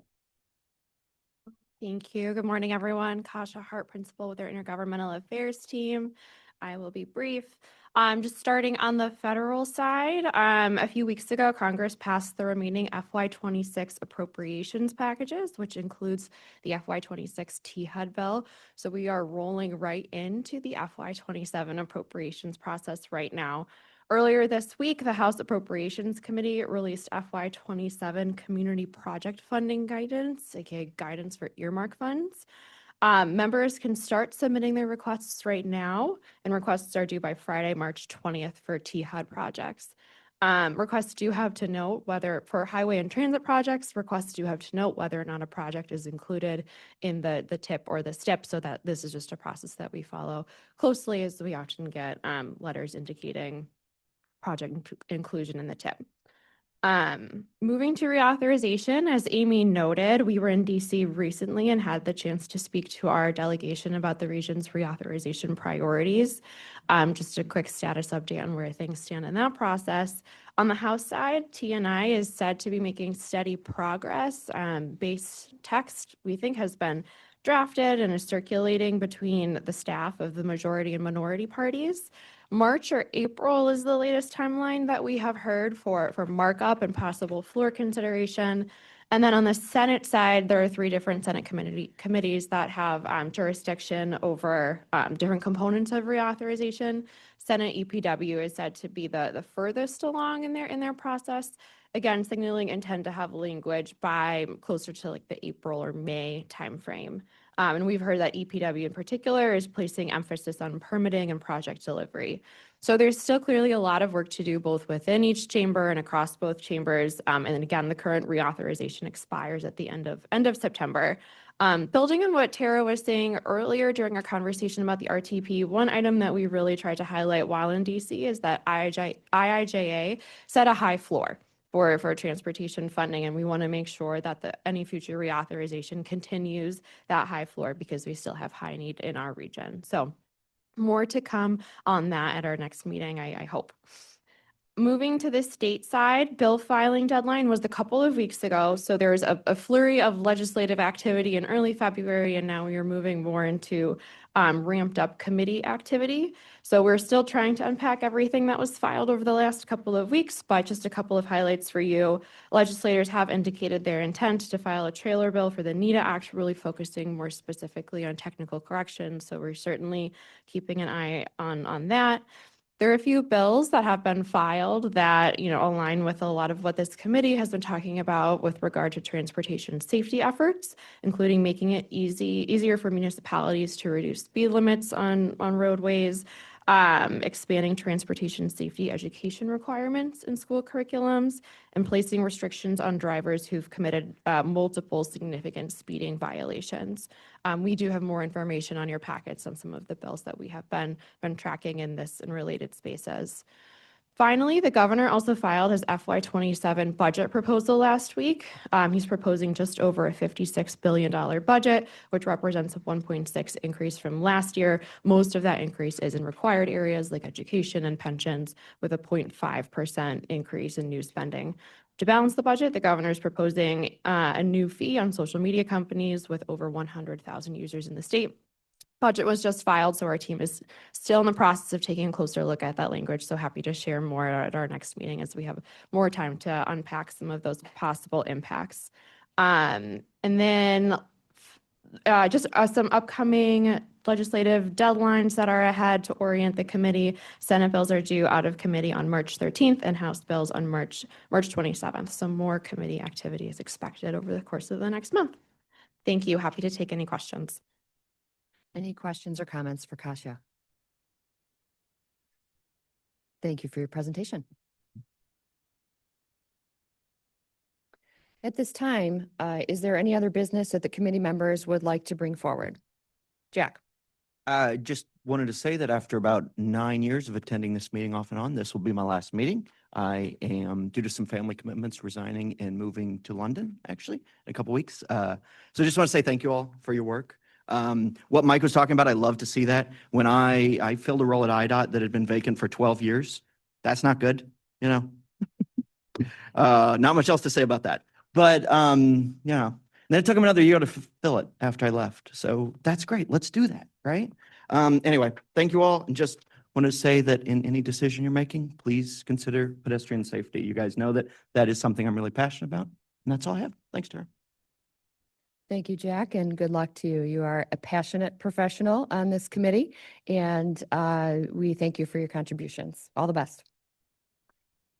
Any other business? Okay. So moving on to agenda item number 8, we have the public comment. So public comments will be taken in the following order. So first will be comments from in-person attendees that were submitted ahead of time, then comments from in-person attendees not previously submitted, Comments from virtual attendees via Zoom that were submitted ahead of time. Comments from virtual attendees via Zoom not previously submitted. And then finally, comments written or emailed in the order they were received. Comments are limited to 3 minutes per person. This was posted on the agenda that was distributed last week. The total cumulative time for comments for this meeting is currently allocated to 15 minutes. However, at the end of 15 minutes, a motion and a second can be made for the committee to vote to extend the comment period by 15-minute intervals. So we will first go to members of the audience. We currently have 11 members of the public who have requested to speak during the public comment period. Okay. The first comment that we have is from Chris Katianis that would like to speak on Redefine the Drive. If you can come to the podium, Chris.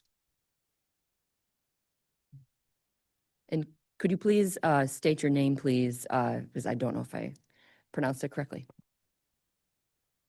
Your mic is off. Let's turn that on. You got close, so good enough. Thank you for making an Thank attempt. you. My name is Chris Katianis. I'm here to speak about Redefine the Drive. I'm going to keep it short since it sounds like there are a lot of comments. But essentially, Redefine the Drive the way it is now, the essential alternative that it seems to be kind of the main one that's being pushed doesn't really define the drive at all. There's a lot of different options other than just driving on Lakeshore Drive. And people in Chicago want a better option for the bus. There's a lot of different buses that go on Lakeshore Drive, and not having a bus that actually can go on Lakeshore Drive on its own in a protected lane or something that actually gets it there faster than driving in your own car. I'm never going to be commuting in my own car to my work down here. And the thing that seems like the number one proposal right now doesn't support that at all. People also want better access to the lakefront. Better Street Chicago ran a survey a couple years ago that showed that almost 3/4 of people that responded said that Lakeshore Drive actually makes the parks along the lakefront worse. I personally have experienced that. It's very loud. It's always nice. It's a nice surprise when there is a Bike the Drive and you don't hear that noise, or when I did the triathlon and I was surprised by how quiet it was even after the triathlon was done when people just weren't using Lakeshore Drive. I think the last open house was 2 years ago in 2024 almost. It seems like most feedback from then was against the way the project is going now. Elected officials spoke against the project. If there are fiscal constraints that prevent really redefining the drive, I think it'd be better to paint one lane red on each way, make it a bus thoroughfare, and actually wait until there's like money to spend to actually improve it, versus just kind of investing a bunch of money in the status quo. Thank you. Thank you for your comment, Chris. Next up is Ellen Steinke, and then after that we have Molly. Ellen Steinke.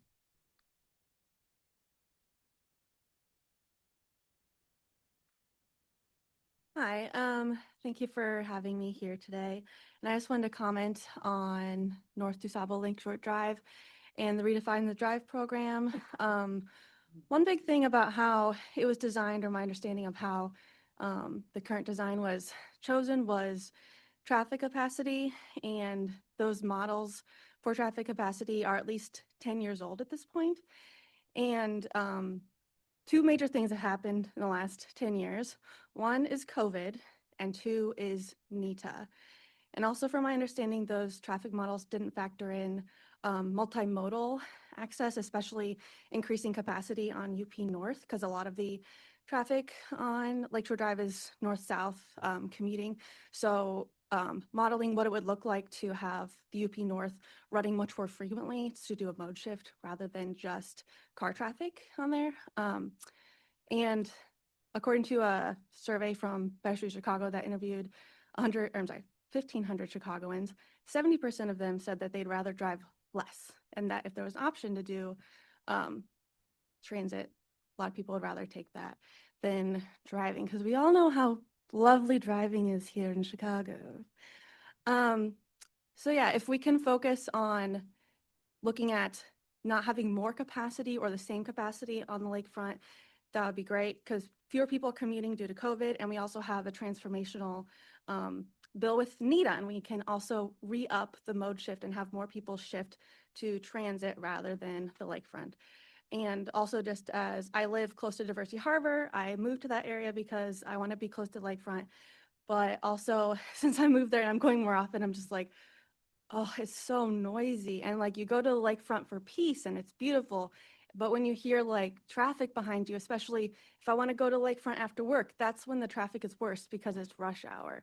And so like having an area where you can still access the lakefront, or, you know, we don't have to eliminate it completely, but like thinking about how can we actually redefine it or even like reclaim it and make it like our Riverwalk, because our Riverwalk used to be like highway-esque and now it's wonderful. So like how can we actually rethink access to it and like making that area productive and lovely and not just an area for moving capacity and cars at speed.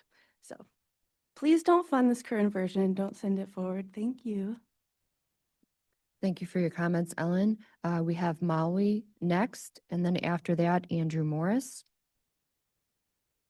My name is Mauli. DuSable Lakeshore Drive is a beautiful, picturesque road, but I ardently oppose any expansion at expanding the highways on DuSable Lakeshore Drive. There's this idea known as induced demand. The more you build roads and expand roads, the more drivers and cars will come. And I think that will be a bad thing. Climate change is happening now. It's probably going to get worse in the future. And I think that car emissions worsen climate change. I would support bus rapid transit on DuSable Lakeshore Drive. I would support making it a park. You obviously can't let the road completely crumble and deteriorate. So I would understand, you know, some funding or support about maintaining the road and making it so it doesn't like collapse. It's totally possible sometimes within our lifetime that the lake will rise or the Chicago rivers or oceans rise. And so it might be that DuSable Lakeshore Drive won't be practical for a road within our lifetimes. But we have to make these plans now and make mitigation efforts so that, you know, the road can exist, even if it's not, even if you're not expanding it to make more lanes on the road. Thanks. Thank you, Mauli. We have Andrew next, and after that, last name Tanvir. Andrew Morris? Said my last, I mean, I'm Andrew, but I don't, Harris? Harris. Oh, I thought you said a different name. Apologies.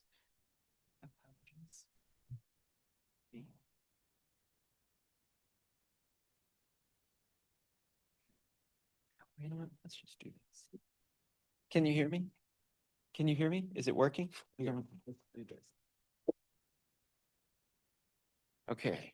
Good morning, Chicago family. My name is Andrew Harris. I'm speaking on Redesign the Drive.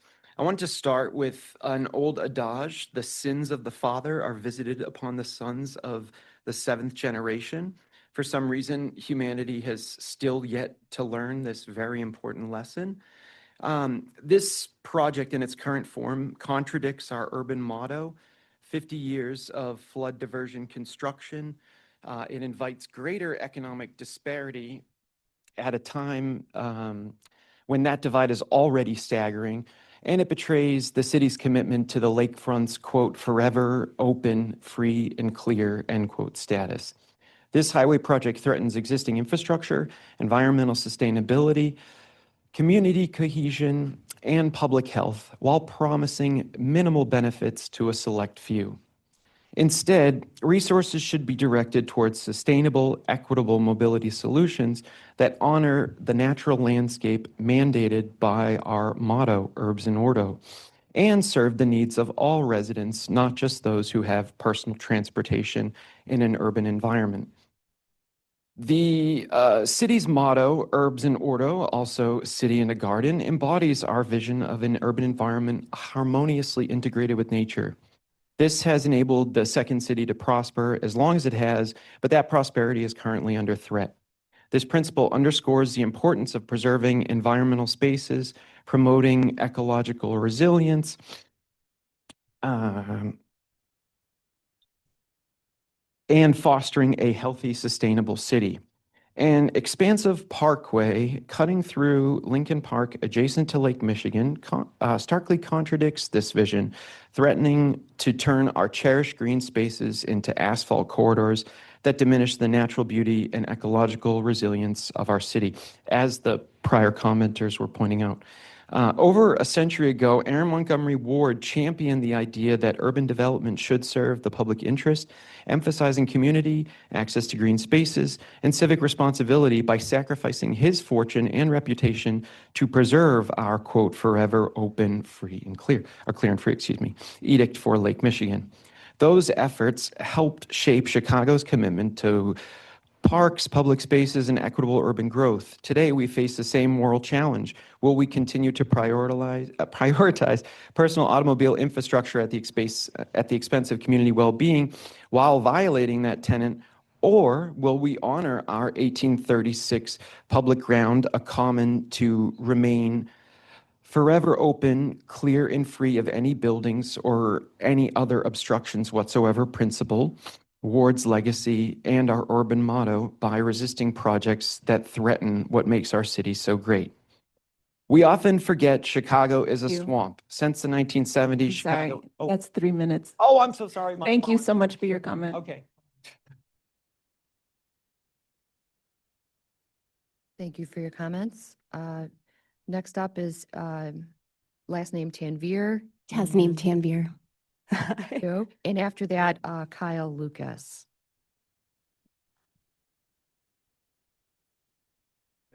Yes, great. Thank Welcome. Hello, my name is Tasneem Tanvir. I'm a mom living in the West Loop. I'm here to give comment about Redefine the Drive. So I just want to emphasize that, you know, the family population of downtown has actually been growing quite a bit. It's actually been the area of Chicago that has gained the most families in the last 20 years. And I could have afforded, you know, maybe double the house size had I moved to the suburbs. But I chose to raise my family here because of the sense of community, because of the convenience, because of the parks. I was speaking with somebody at the playground the other day who was from LA, and she was like, yeah, you know, Chicago's a really family-friendly city because of our parks.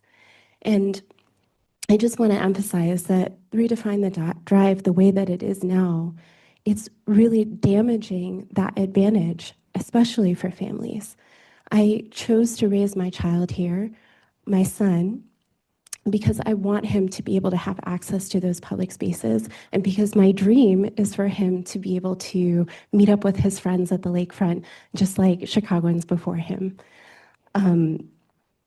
I just don't see why we're pursuing a vision, and pursuing is not a strong enough word. We're throwing billions of dollars at a version of DuSable Lakeshore Drive that doesn't really work for anyone.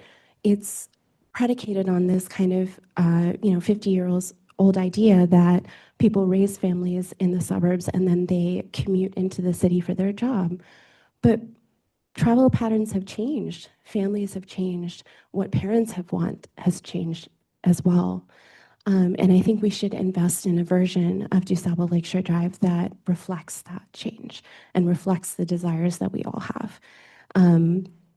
I stood on a corner and handed out leaflets for the NETA bill that just passed.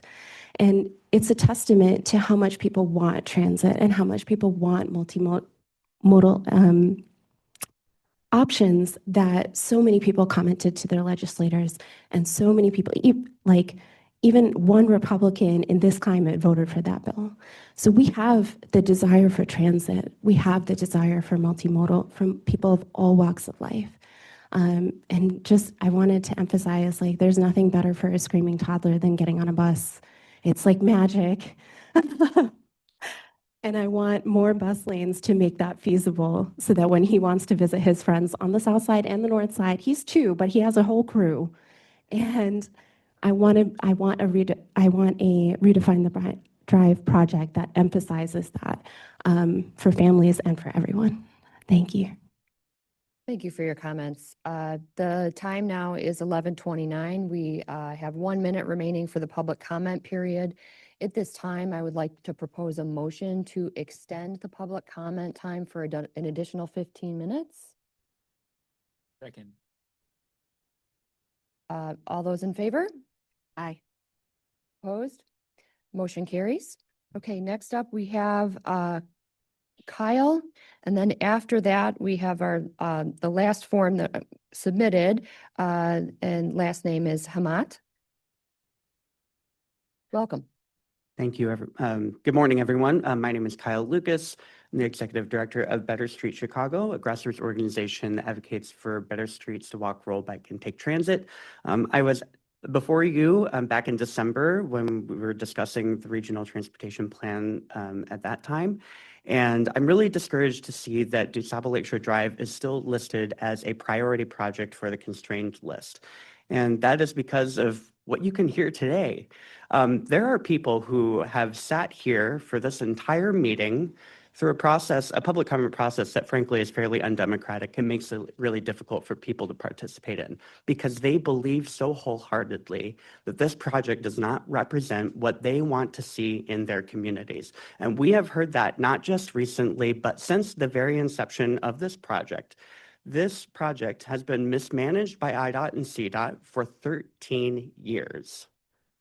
And none of us would deny that there is a need for maintenance on this road. Any of us can go and look at any of the viaducts. They are crumbling before your eyes. Something needs to be done about that. But we're very concerned about that does not excuse creating a process in which we move forward with a bad project that cements in a reality for the next 100 years of Chicagoans. When we know that we can do better. We know that we can do better because our communities have been demanding it. I found it really interesting that IDOT today said that there is not a preferred alternative because IDOT did present a preferred alternative in 2024. They have not provided any updates to the public about there not being a preferred alternative. If you go to their website, I checked today just to make sure I wasn't going crazy. There have been no updates to the community to let them know, oh, actually, there's not a preferred alternative. We're going back to the drawing board or we're reassessing. There's no communication to that to the community. I've talked to alder people. I've talked to state representatives. They haven't heard any of this either.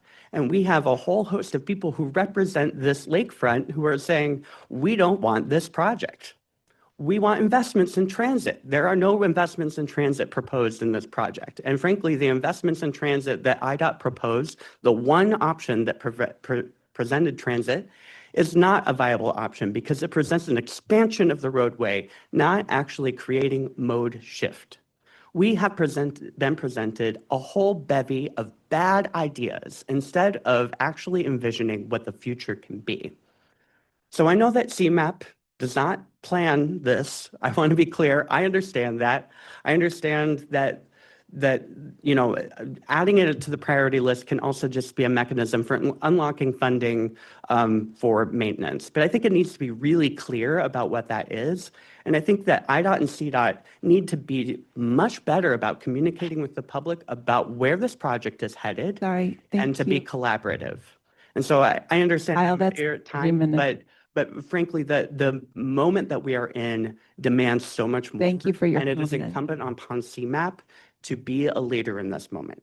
Thank you. Thank you. Thank you. Next comment from Hamat. Hi. So I certainly agree with a lot of, rephrase that.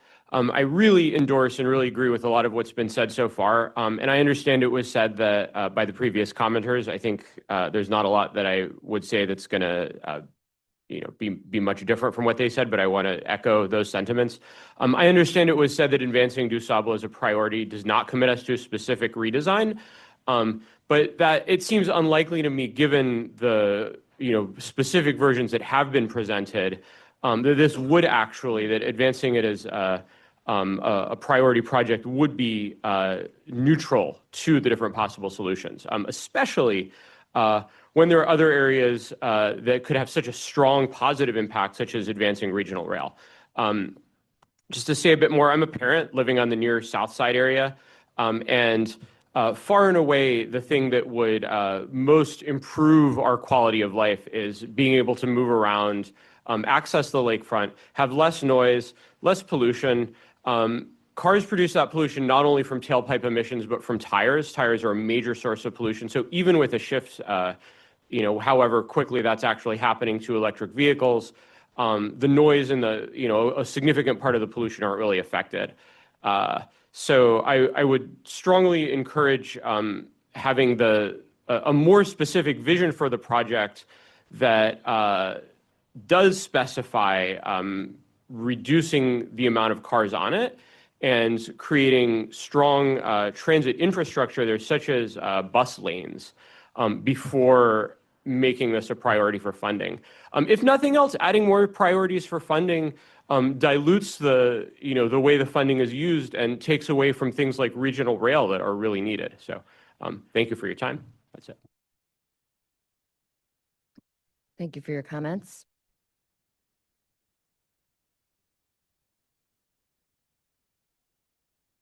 Okay, so at this time, we are going to move to comments from virtual attendees via Zoom who have submitted ahead of time. And signed up to speak now in advance is Garland Armstrong. After that, we have Kaylin Luciano. Garland. Good afternoon. Good morning, everybody. It's Garland Armstrong, formerly of Elmwood Park and Des Plaines, now living in Des Moines, Iowa. How's everybody doing in the Chicagoland area? We're good, Garland. I just want to call to tell you I'm 60 years old. I just celebrated my 60th birthday this past Monday, and I'm still looking great at being 60. So I just want y'all to know and what is what. And also, too, this is concerning for the bridges, especially for the CTA buses. Whenever you do bridge repair, like if you do Michigan, I just would like to know, will the CTA have the posted signs up if they're going to do the bridges on that street? What other streets that the big CTA buses, the busiest ones, downtown area, will they have to use? Because it's going to be a major catastrophe if they have to cross over Michigan and some of them going over on Lakeshore Drive. What other options they got? Because that's going to be that means they need to be extremely well prepared in advance for it because sometimes the general public has no idea. So CTA should be well prepared.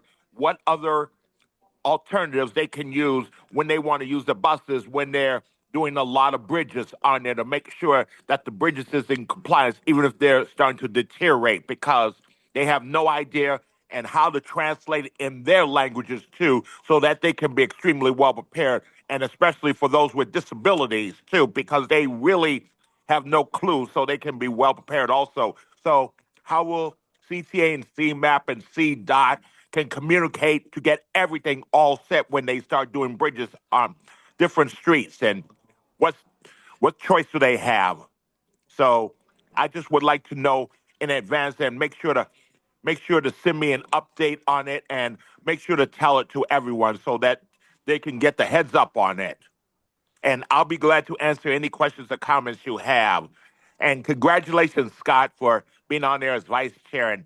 And Tara, welcome aboard for CMAP Transportation Committee meeting from me and my wife. Thank you, Garland. And we are lucky to have Scott here as well. And thank you for your comments and happy birthday to you. Thank you. Thank you. Okay, we have Kaylin Luciano next, and then Eddie Lewald after that. Kaylin. Hi, can you hear me? Yes. Yes, we can hear you. Okay, great. Yeah, so I'm Cal Luciano. I live on Broadway in Belmont, so like basically a block from Lakeshore Drive, and kind of just reiterating what a lot of other people have commented on. I don't have too much to add, but yeah, I just want to ask that CMAP doesn't move Lakeshore Drive onto the constrained list until it's rescoped as a true boulevard with serious transit and real lakefront access. This is, this roadway as it is just like allowed in high pollution and just creates a lot of traffic and just like destroys the neighborhood. And I would love to see it actually redesigned in a way that the public has been fighting for years, which favors transit and biking and walking and lakefront connectivity. Um, yeah, I would really strongly encourage you not to move forward with it as it stands. And yeah, thanks so much for your time. Thank you for your comments. Eddie Leewald is next, and Matthew Truskowski after that. Hello, hi there. Can everyone hear me? Yes, we can hear you. Thank you. Thank you. I just want to echo what pretty much everyone has said so far, that redefine the drive in its current form is pretty disastrous. And one thing that no one's mentioned yet is that if the project in its current form moves forward, there's going to be years of traffic disruptions along the lakefront, 5 years, 10 years maybe. And the best way to deal with those disruptions is going to be preemptive investments in public transit along the lakefront, like Metra and like better bus service. And once we make those investments, we don't need the project in the first place. So why are we doing this? And I think we all know that the lakefront is the one thing Chicago's got that nobody else has. It's the best thing in the city, and it's what sets us apart from every other city, literally on the planet. And if we had an uninterrupted 35-mile stretch of park along the lakefront today, and we proposed building a 10-lane highway through it, I don't think that would have a lot of support. I think people would be horrified, and rightfully so. So why don't we look to the future?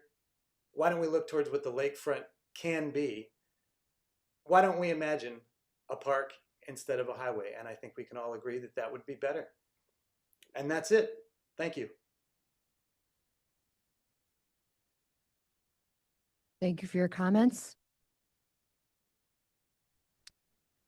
I've lost track of my list here. Okay, I think it's Matthew is next. Hi. After that, we have Ian. Go ahead, Matthew. Hi, this is Matthew Koskowski. I live in Ward 43 near Lakeshore Drive. A lot of folks have talked about this, so I'll try to keep this brief. I'm here to indicate my opposition to moving forward with the Lakeshore Drive redevelopment without ensuring that the project will provide real benefits to the neighborhoods, nearby Lakeshore visitors, and transit. I'd like to encourage all involved to promote designs that do not promote vehicular volume, which is, in my opinion, a poor metric that directly degrades the health environment for the many residents near Lakeshore Drive and is a nuisance to Lakeshore visitors. Rather, I ask that we please promote access to the Lakeshore, enhancing and protecting the environment of local neighborhoods in the Lakeshore, and also please prioritize transit along this route. I would say dedicated bus lane should be the minimum.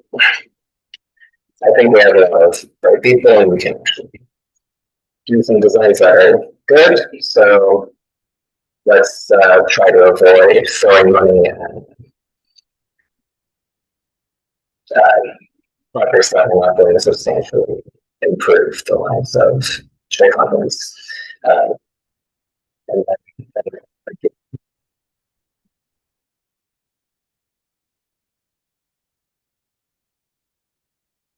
Thank you for your comments. At this time, we still have 3 additional Zoom speakers who have requested to speak.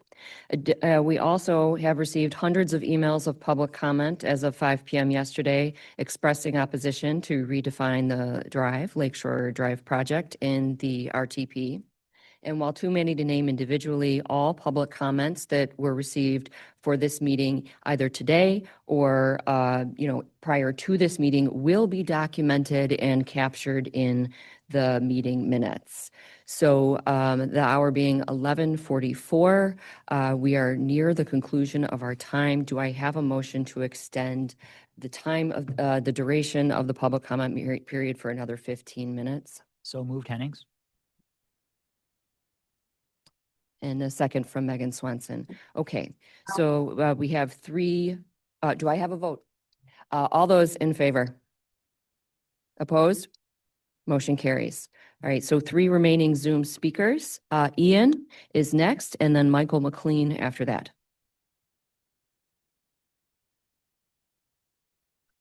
Ian Horvath. Yeah, hello. Are you hearing me okay? We hear you loud and clear. Perfect, Please thank proceed. you. Yeah, and thank you for extending the time for letting the last of us speak. I'll keep it pretty brief. I, like a lot of people, have just want to kind of echo the sentiments that have been expressed through previous comments, with kind of some disappointment in the shape this project has taken, and really would be hoping for something that has more of a boulevard kind of design to it, something more transit oriented, something with more kind of bike and park amenities, easier to publicly access. Kind of all of those points I think are really, really valuable things that I think we're all hoping to see, in this project. And I think with, the NITA bill and, recent developments for Chicago transit, recent investments, a lot of the kind of, background that the current design of this project is based on seems a little more questionable to me. The validity of why we need to expand this roadway. So yeah, I think just for those various reasons, I'm hoping not to see this on the priority project list. Yeah, thank you. Thank you for your comments. Michael McLean and then Neville Hemming next. Michael, are you there? Hi, yes, I'm here. Thank you for extending the time. My name is Michael McLean.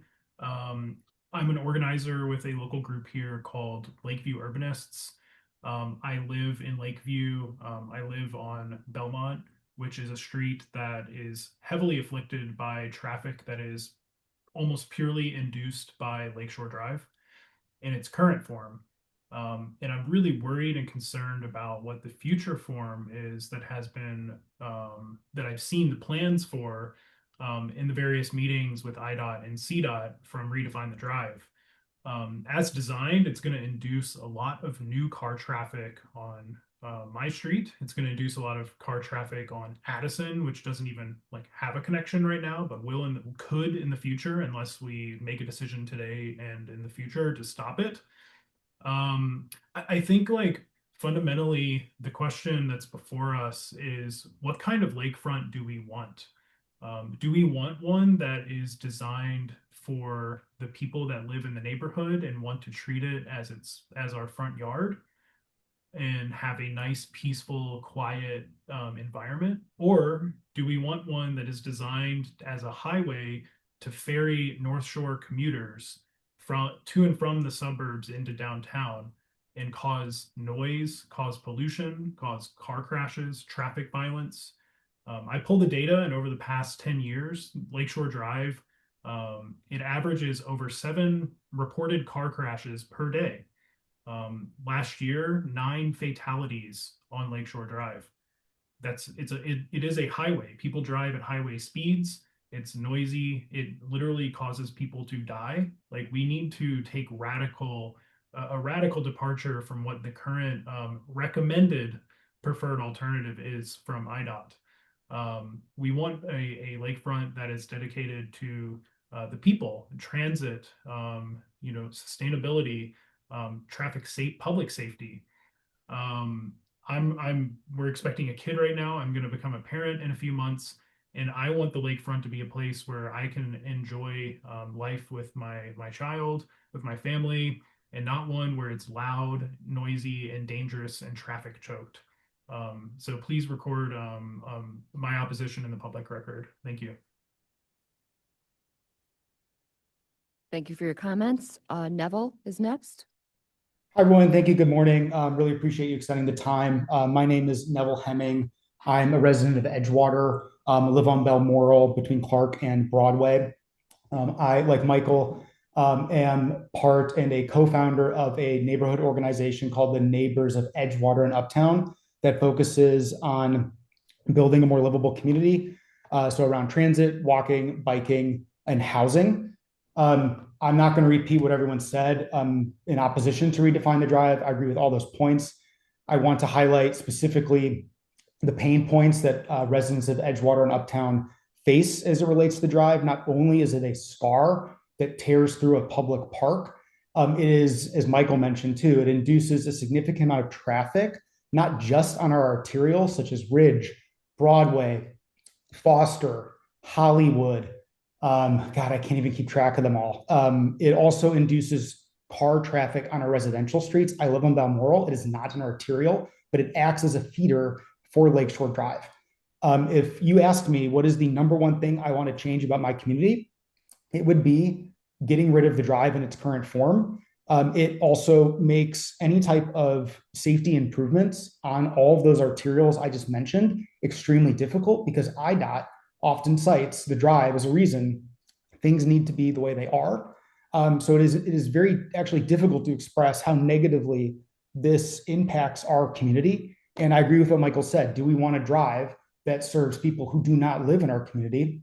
Or do we want the drive to really serve those that live in our community? And that is what I would like to see, and many, if not the majority of my neighbors would like to see in our community.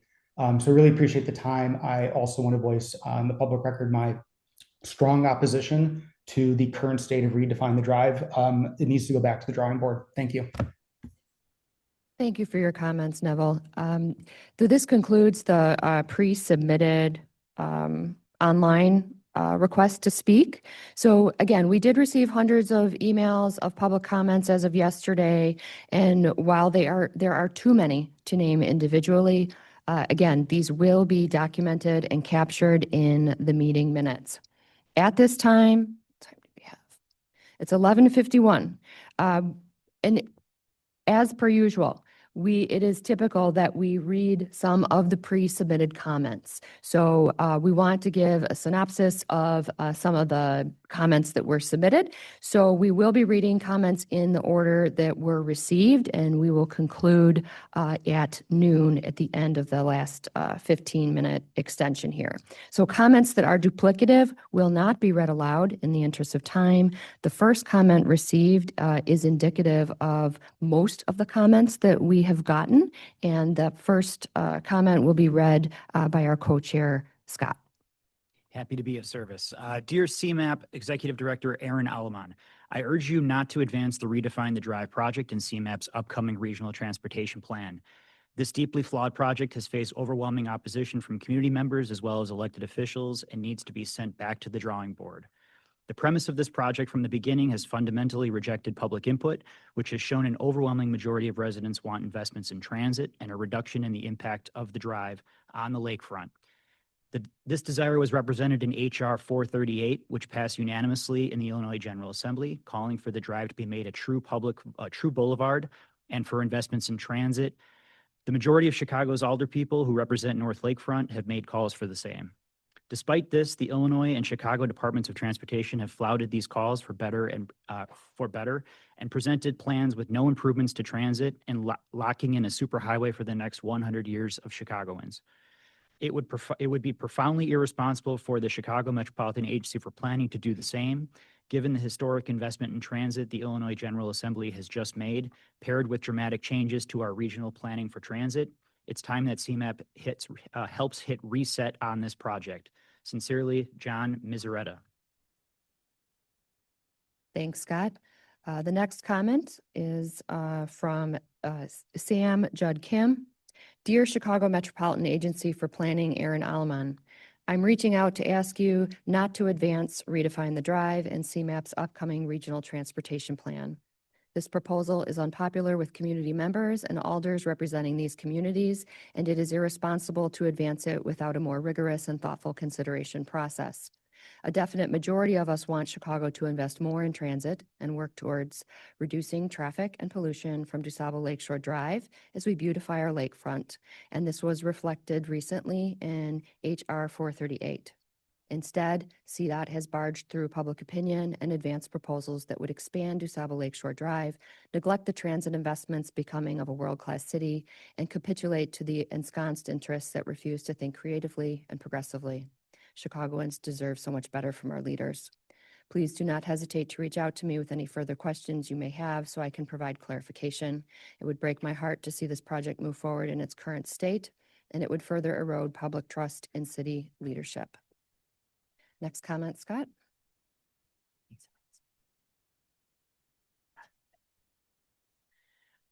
Dear Chicago Metropolitan Agency for Planning, Aaron Alleman, I urge you not to advance the Redefine the Drive project in CMAP's upcoming regional transportation plan. The Lake Michigan waterfront is the jewel in the crown of the city, and obstructing and polluting it with a major roadway is simply a bad idea. We should be making DLSD smaller and replacing cars with bus and rail trips to improve park access and enjoyment. Thank you for your consideration. Sincerely, Peter Janish.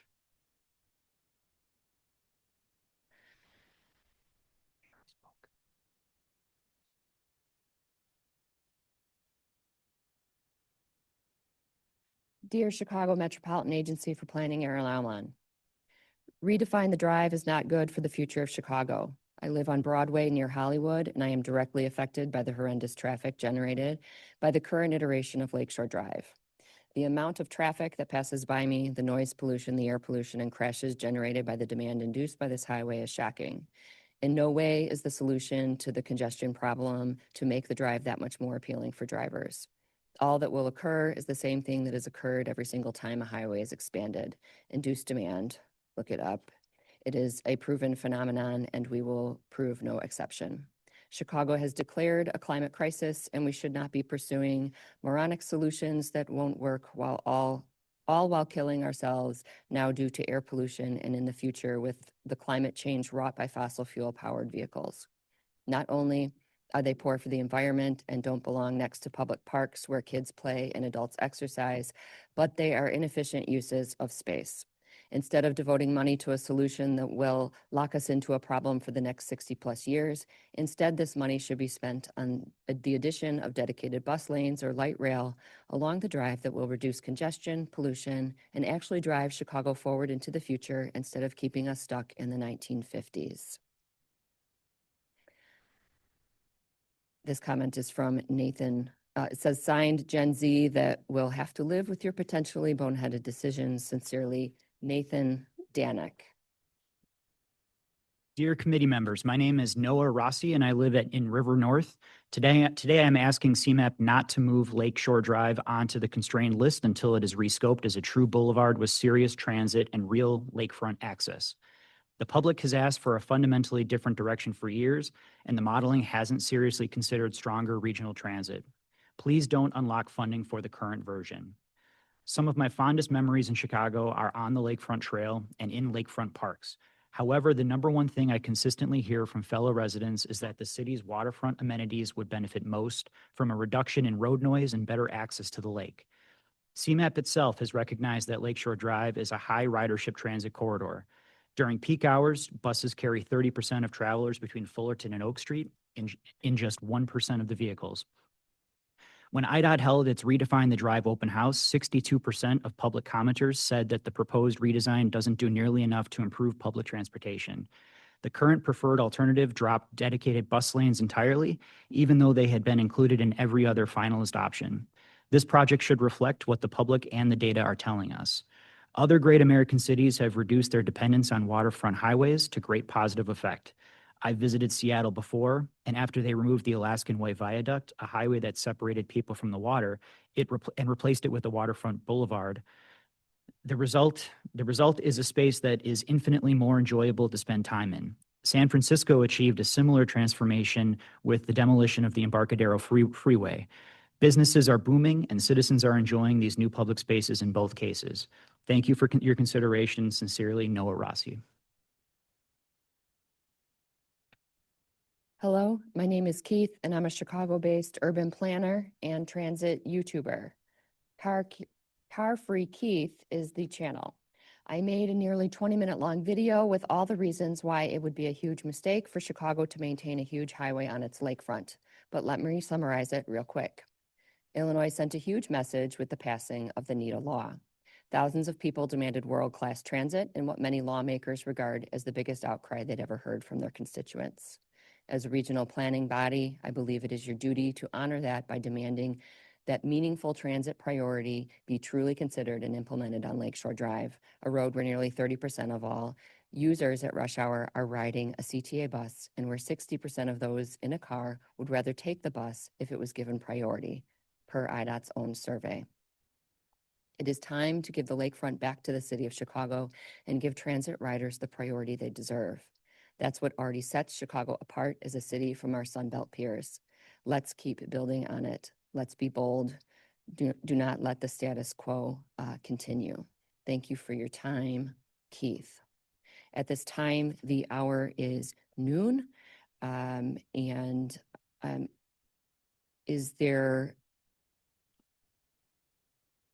there isn't a motion to extend the time, we can move on to the next agenda item, which is agenda item number 9. Hearing none, we will move on to the next agenda item 9, which is the next meeting of this body is scheduled for April 24th, 2026. And seeing no other business before the committee, do I have a motion to adjourn the meeting? Do I have a second? All in favor? Aye. Motion carries. The meeting is adjourned. Thank you to everyone who is here in person and also with us remotely for your valuable public input. This meeting is adjourned.